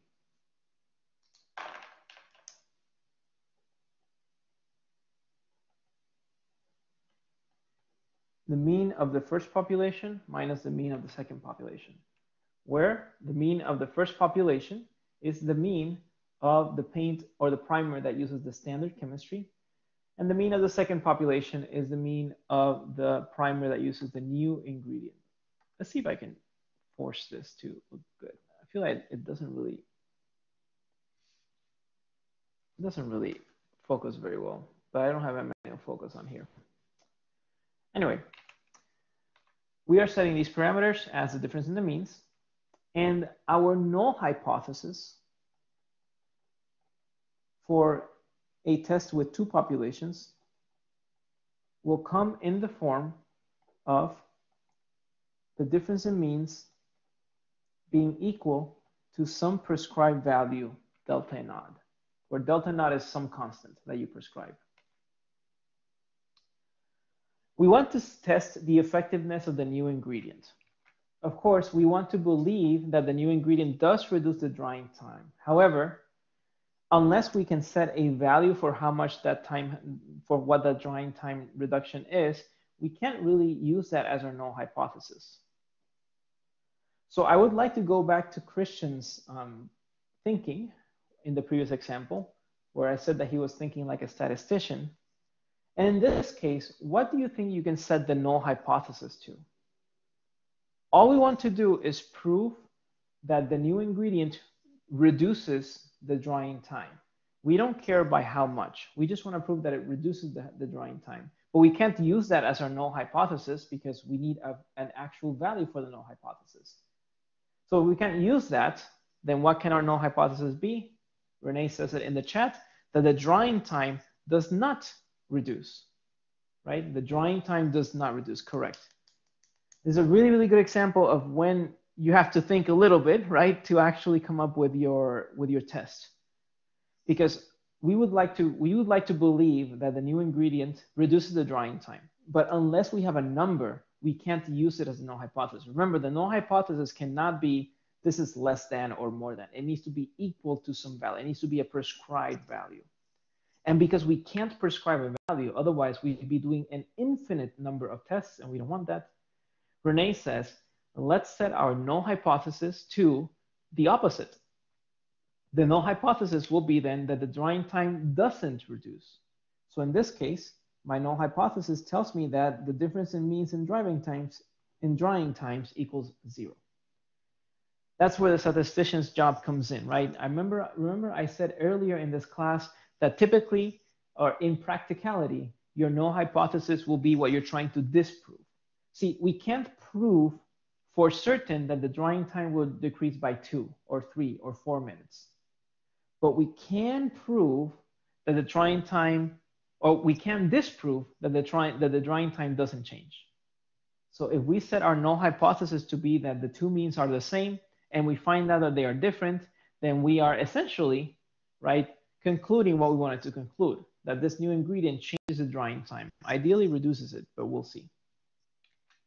Of course, if this is my null hypothesis, then we will have to set our alternative hypothesis. Here, remember, we care that the drying time is reduced. So if we want the drying time to be reduced, then of course my alternative hypothesis will be that the differences in means is going to have to be greater than 0. Because if the drying time is reduced, then the mean of the second population should be smaller than the mean of the first population, which means that our alternative hypothesis gives us that the difference in means is greater than 0.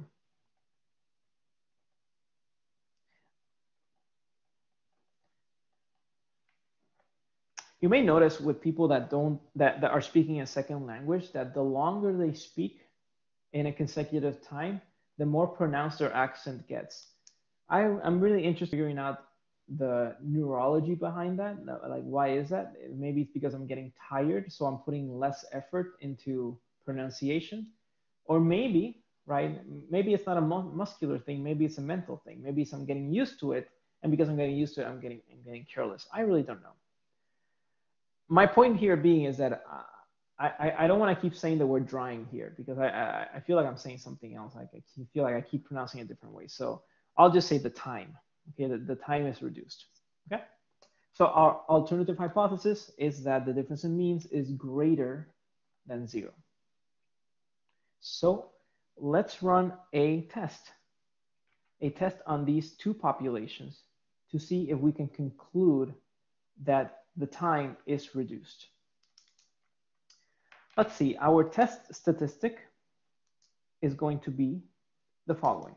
For an experiment with multiple populations, the test statistic, I don't like this, where we have the sound twice in succession. But anyway, the test statistic will become the difference in the sample means minus your specified value for the null hypothesis divided by standard deviation over number of observations plus standard deviation over number of observations. Okay? For this problem, we have a sample mean of 121 minutes for the first population, and a sample mean of 112 minutes for the second population, and a null hypothesis value of 0. Now, we don't really have information or individual information of standard deviation. Instead, what I did say was that the standard deviation was 8 for paint. So, because we don't have any more information, we have no choice but to work with the limited information we have, and we will have to run with the assumption that the standard deviation is the same for both populations. So in this case, we have 8. We do know, however, that we used 10 values, 10 observations for each type of paint. I mentioned that we do 20, 10, and 10. Okay?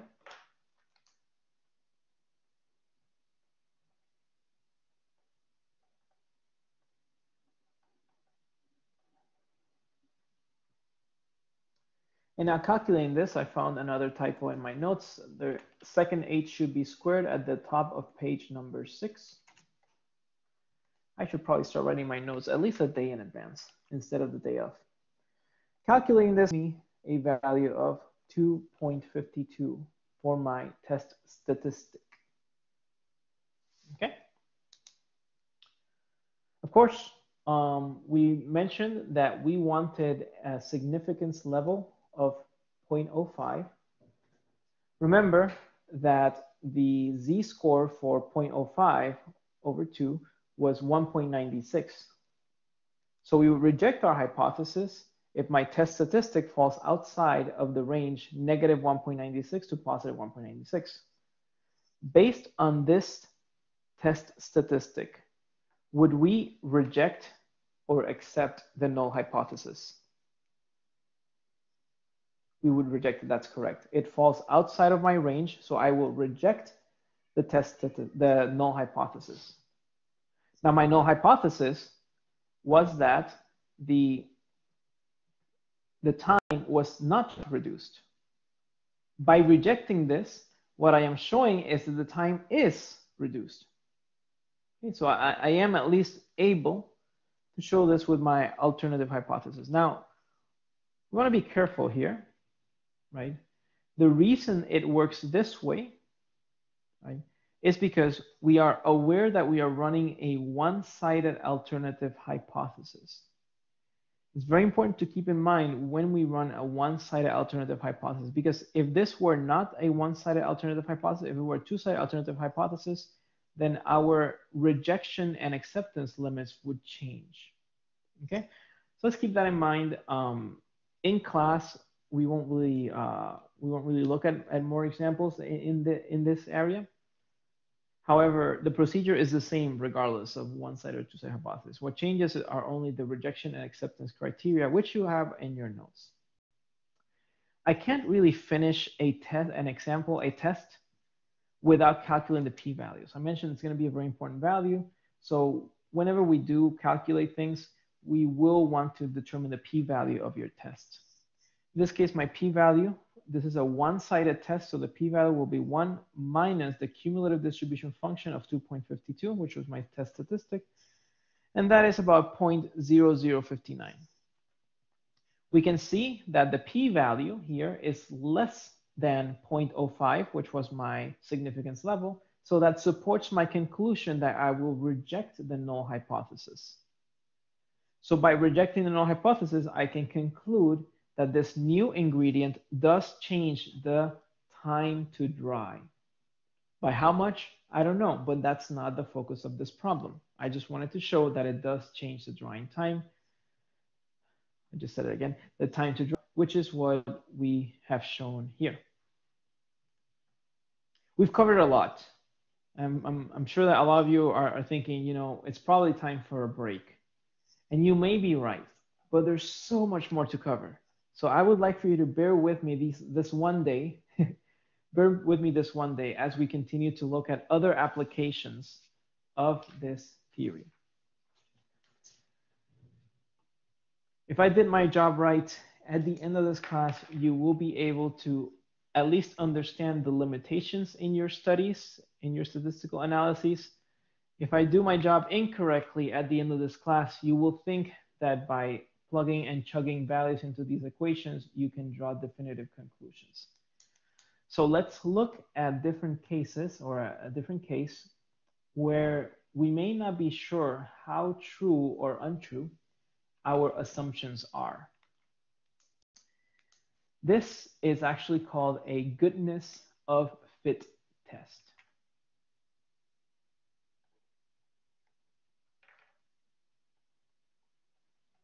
And when I say goodness, I don't mean goodness in the moral sense. I mean goodness as in well, as in not morally good, but it works, okay? It does what it is supposed to do. So in all of the previous examples in class, I've assumed that the underlying distribution of a population was normal, either because we know it or because we just came up with that. In practicality, we don't really know the underlying distribution of a population. If we did, we could try to figure out some of its parameters. So in this case, the case where we don't know the distribution of a population, we would like to test if some distribution fits your population model. So we want to test if a particular distribution is satisfactory to model your population. Now, we've actually done this before, and we've done it visually. For example, I remember showing you some histograms in the class that perhaps look something like this, and asking you, what does this look like? You may have answered, it looks like some type of bell curve.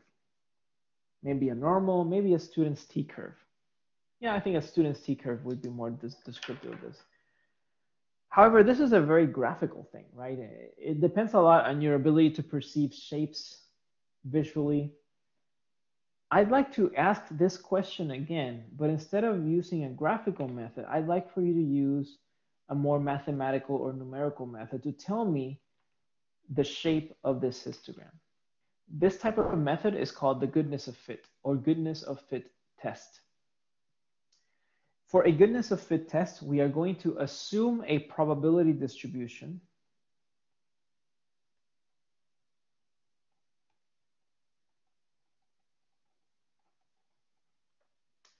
and this assumed probability distribution is going to be called the expected distribution.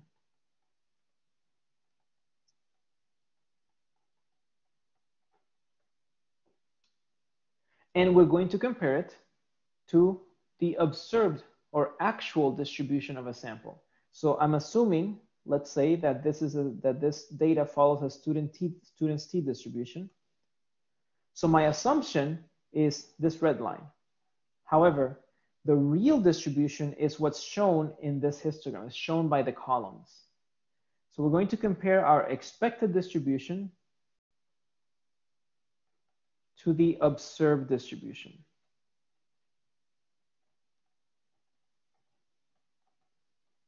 And once again, the assumed distribution in this graph is the student's t-distribution, but my observed distribution is the actual histogram with the actual data. Okay, we're going to compare one to the other. My null hypothesis for a goodness of fit test is that my observed distribution is equal to the expected or assumed distribution, right?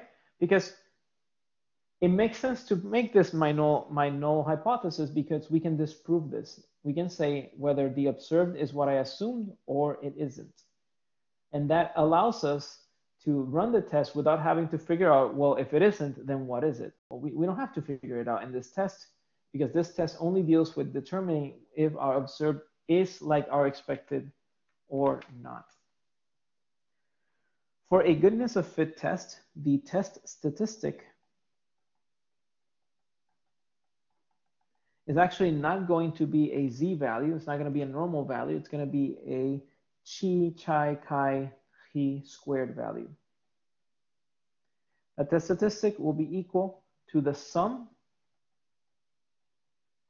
of your observed value minus your expected value squared divided by the expected value.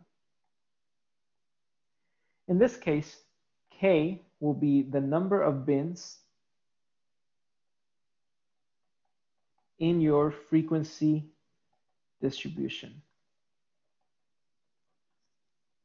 We're recalling some material we learned earlier in the class. Remember, a frequency distribution was when I took a bunch of samples and I grouped them into bins.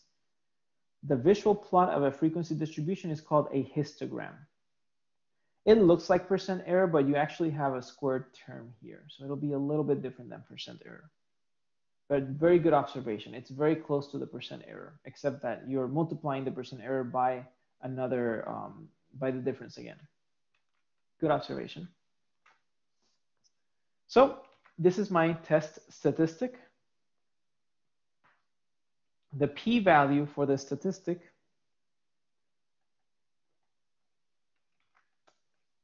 my paper a little bit. The p-value for the statistic will be the probability that a chi-squared variable with parameter k minus p minus 1, I'll explain these in a second, is greater than my test statistic. In this case, k is the number of bins in the frequency distribution, and p will be the number of parameters that can be estimated from the sample statistic.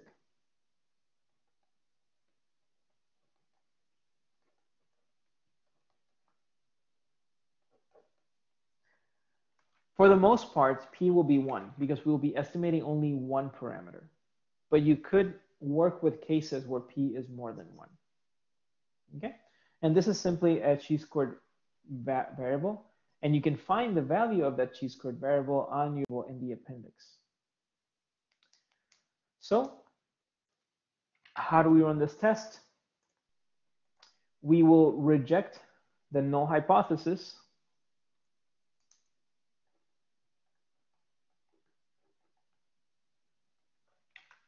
if my test statistic is greater than my chi value.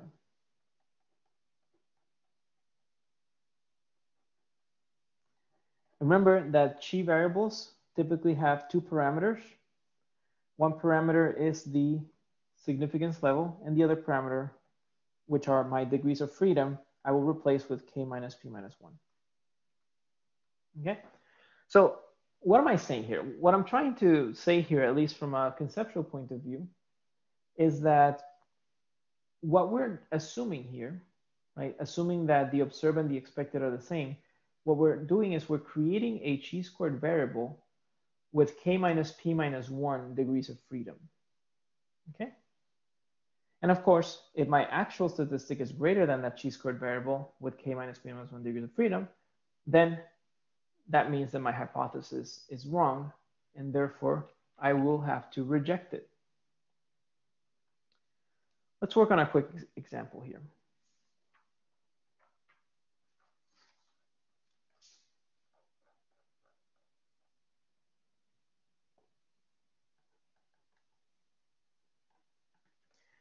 For this example, let's say that we are expecting a Poisson distribution.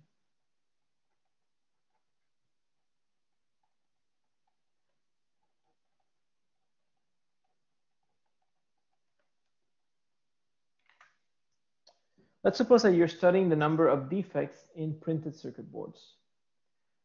You collect a random sample of 60 observations, and you use those samples to plot or to tabulate the following information. You have the number of defects and the observed frequency.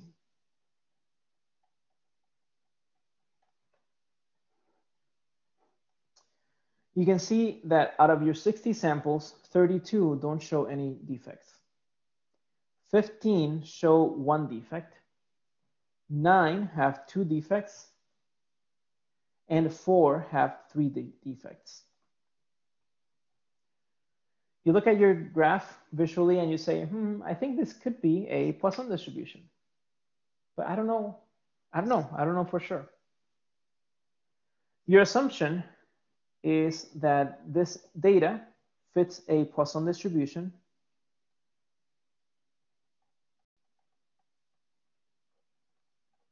with a parameter lambda equals 0.75. That's your assumption based on how you looked at the data, your previous knowledge of Poisson distributions, your general knowledge of statistics. You say, this could be a Poisson distribution with a lambda parameter of 0.75.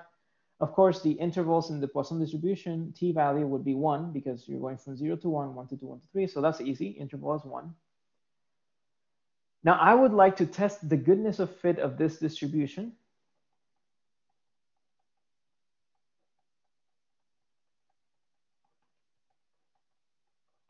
Right? For a significance level of 0.05. I'd like to test the goodness of fit of the Poisson distribution to this data for a significance level of 0.05. So how do we do that? Well, first, we are going to have to determine what the expected frequency is. We have the observed frequency. So we want to figure out what the expected frequency would be if this were, in fact, a Poisson distribution. In order to find the expected frequency, we would first need to figure out what the probabilities are for each of these values to show up in the Poisson distribution. So let's start.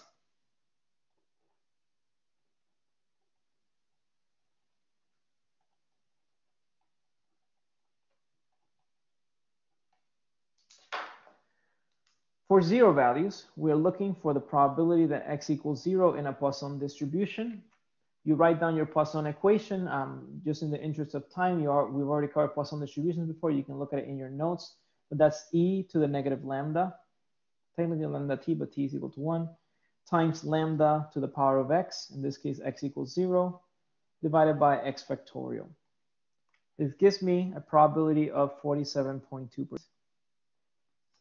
We have to find the probability that x equals 1. Once again, e to the negative lambda times lambda to the power of 1 divided by 1 factorial. That gives me a probability of 35.4%. I would like to know the probability that x equals 2 if it were to follow a Poisson distribution.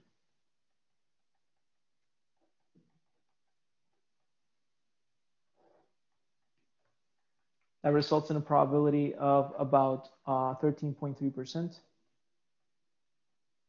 And finally, and here we gotta be careful, you would say, well, let's just find the probability of 3. However, remember, for your experiment, you only observed up to 3 defects.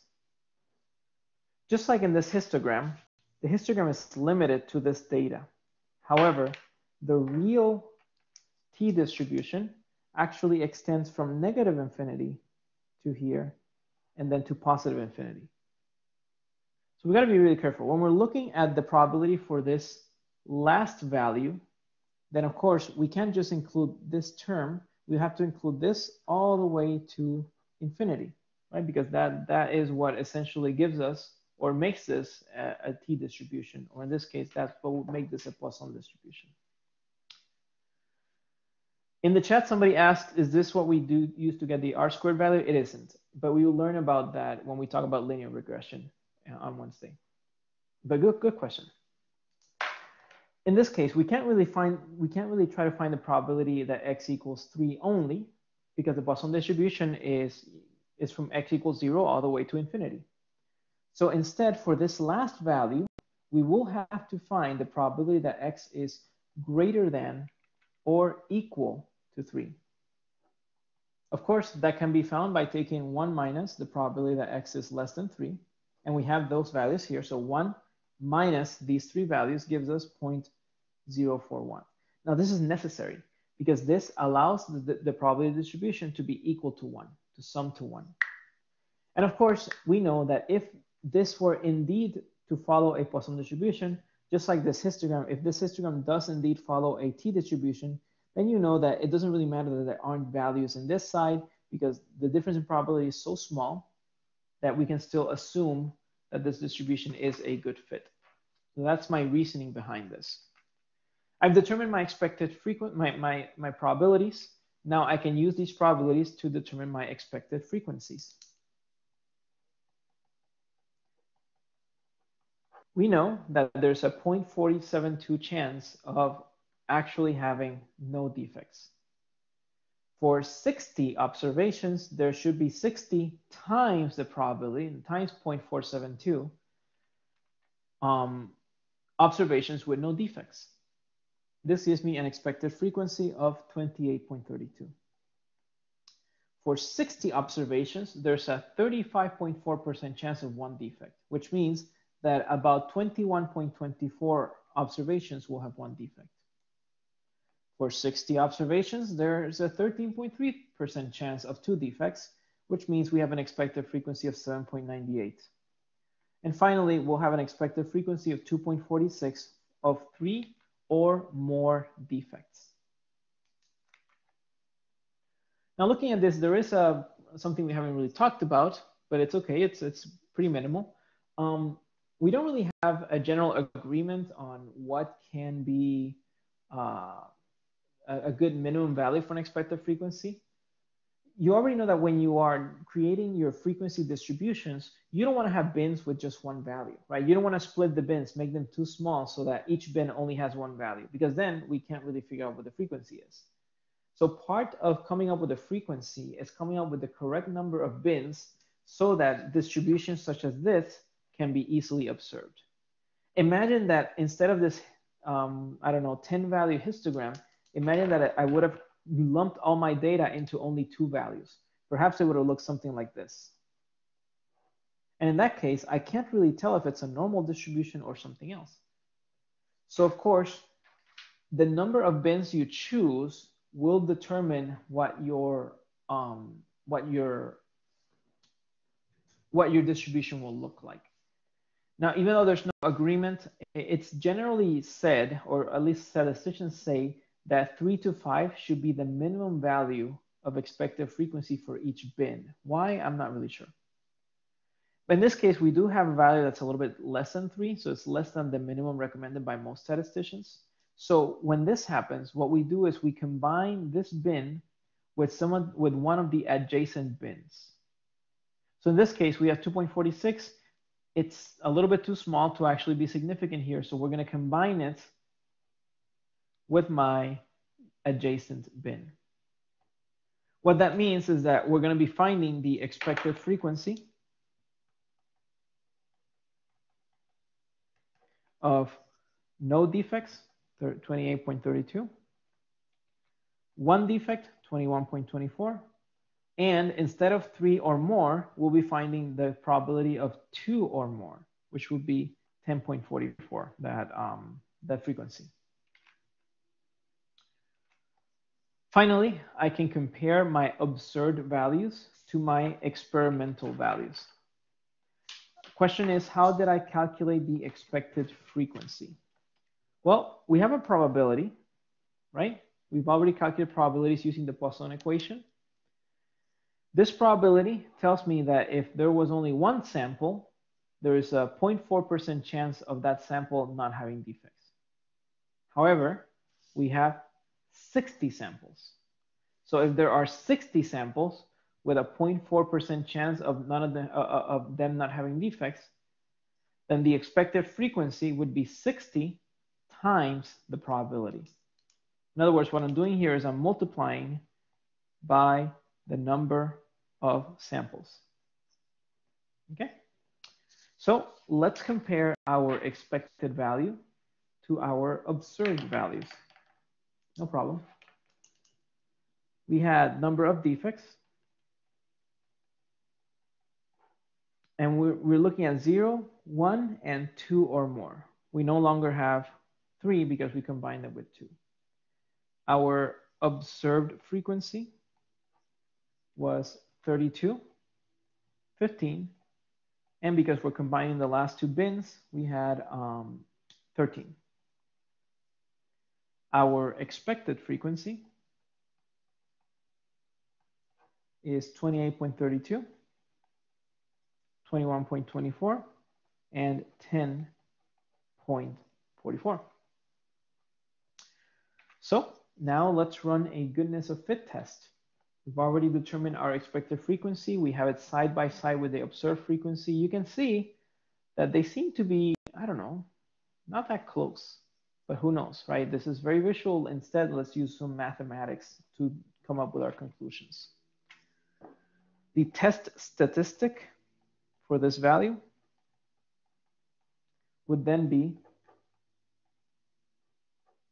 our chi-squared variable, which we already said was going to be the sum. Now I'm going to rewrite the equation here for clarity. The sum of your observed values minus your expected values squared divided by your expected values. In this case, we have observed value of 32 minus expected value of 28.32 squared divided by expected value of 28.32. Plus, and here I'll add the following relationships, 15 and 21.24, 13 and 10.44. And bear with me as I write it down.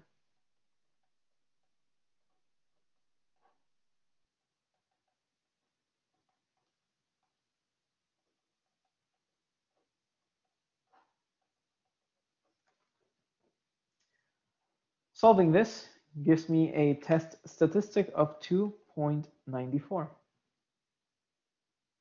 Now, to wrap up my goodness of fit test, I would like to compare this test statistic to the chi variable, the chi-squared variable, for the given significance level with k minus p minus 1 degrees of freedom. Now, in this problem, we know, because it was given, we know that the significance level was to be 0.05, right? So we know that we're looking for a significance level of 0.5, but because we want to compare this, we want to see where it falls with respect to a significance level, I'm going to leave it as alpha. It's just easier this way because we already have tabulated values for different significance levels. And because we have those tabulated values, all we have to do is see where this falls in relationship to this one.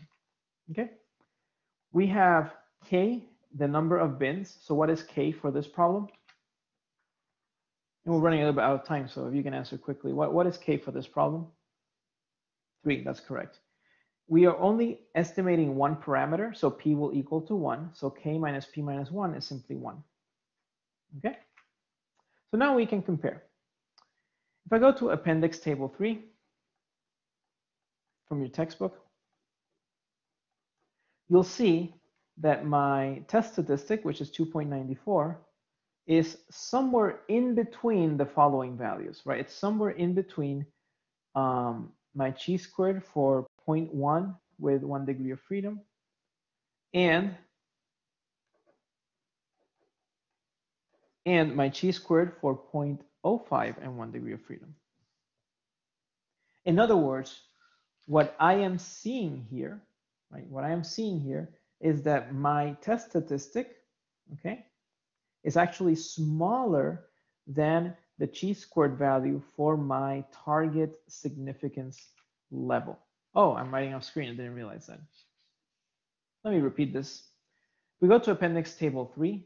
we're looking at our test statistic. Table 3 gives us our chi-squared values.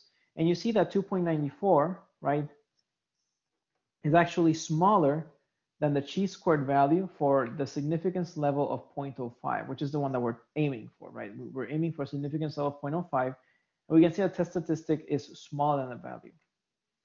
Now, earlier, we said that reject the null hypothesis if my test statistic is greater than my target significance level. But here, it's smaller than my target significance level.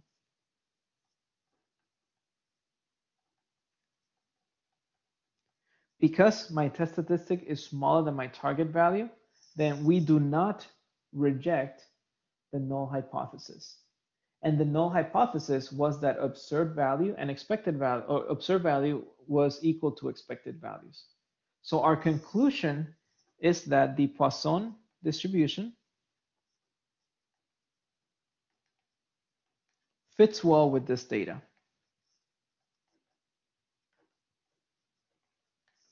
Okay, so we found that, but pretty mathematically. That's essentially the gist of goodness of fit tests.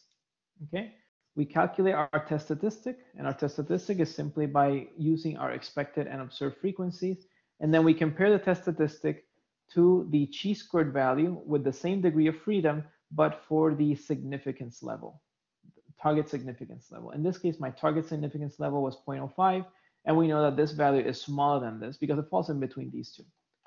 Because of that, then we say that it is a good fit. It's a good fit. So that pretty much covers the theory I wanted to talk about in terms of numbers, examples, and math. There's a little bit more that I would like to talk about regarding the concepts. So we've talked a bit about theory, but now I would also like to focus on a bit of concepts. So let's use the remaining 5 minutes of class to talk a little bit about concepts. The first concept I would like to talk about are extremes.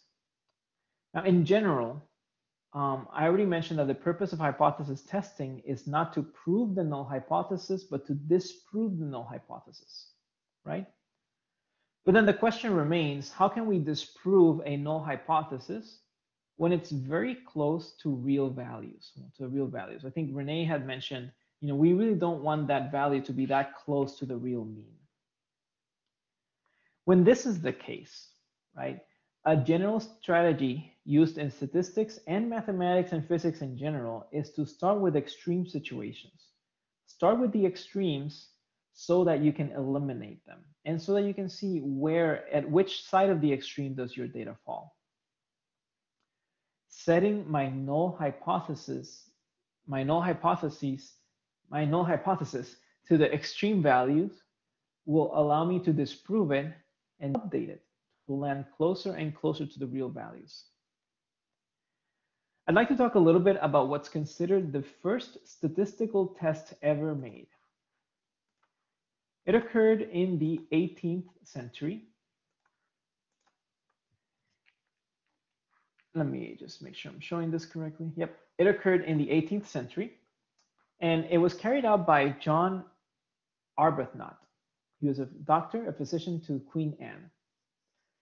He wanted to answer or determine if there are more boys than girls.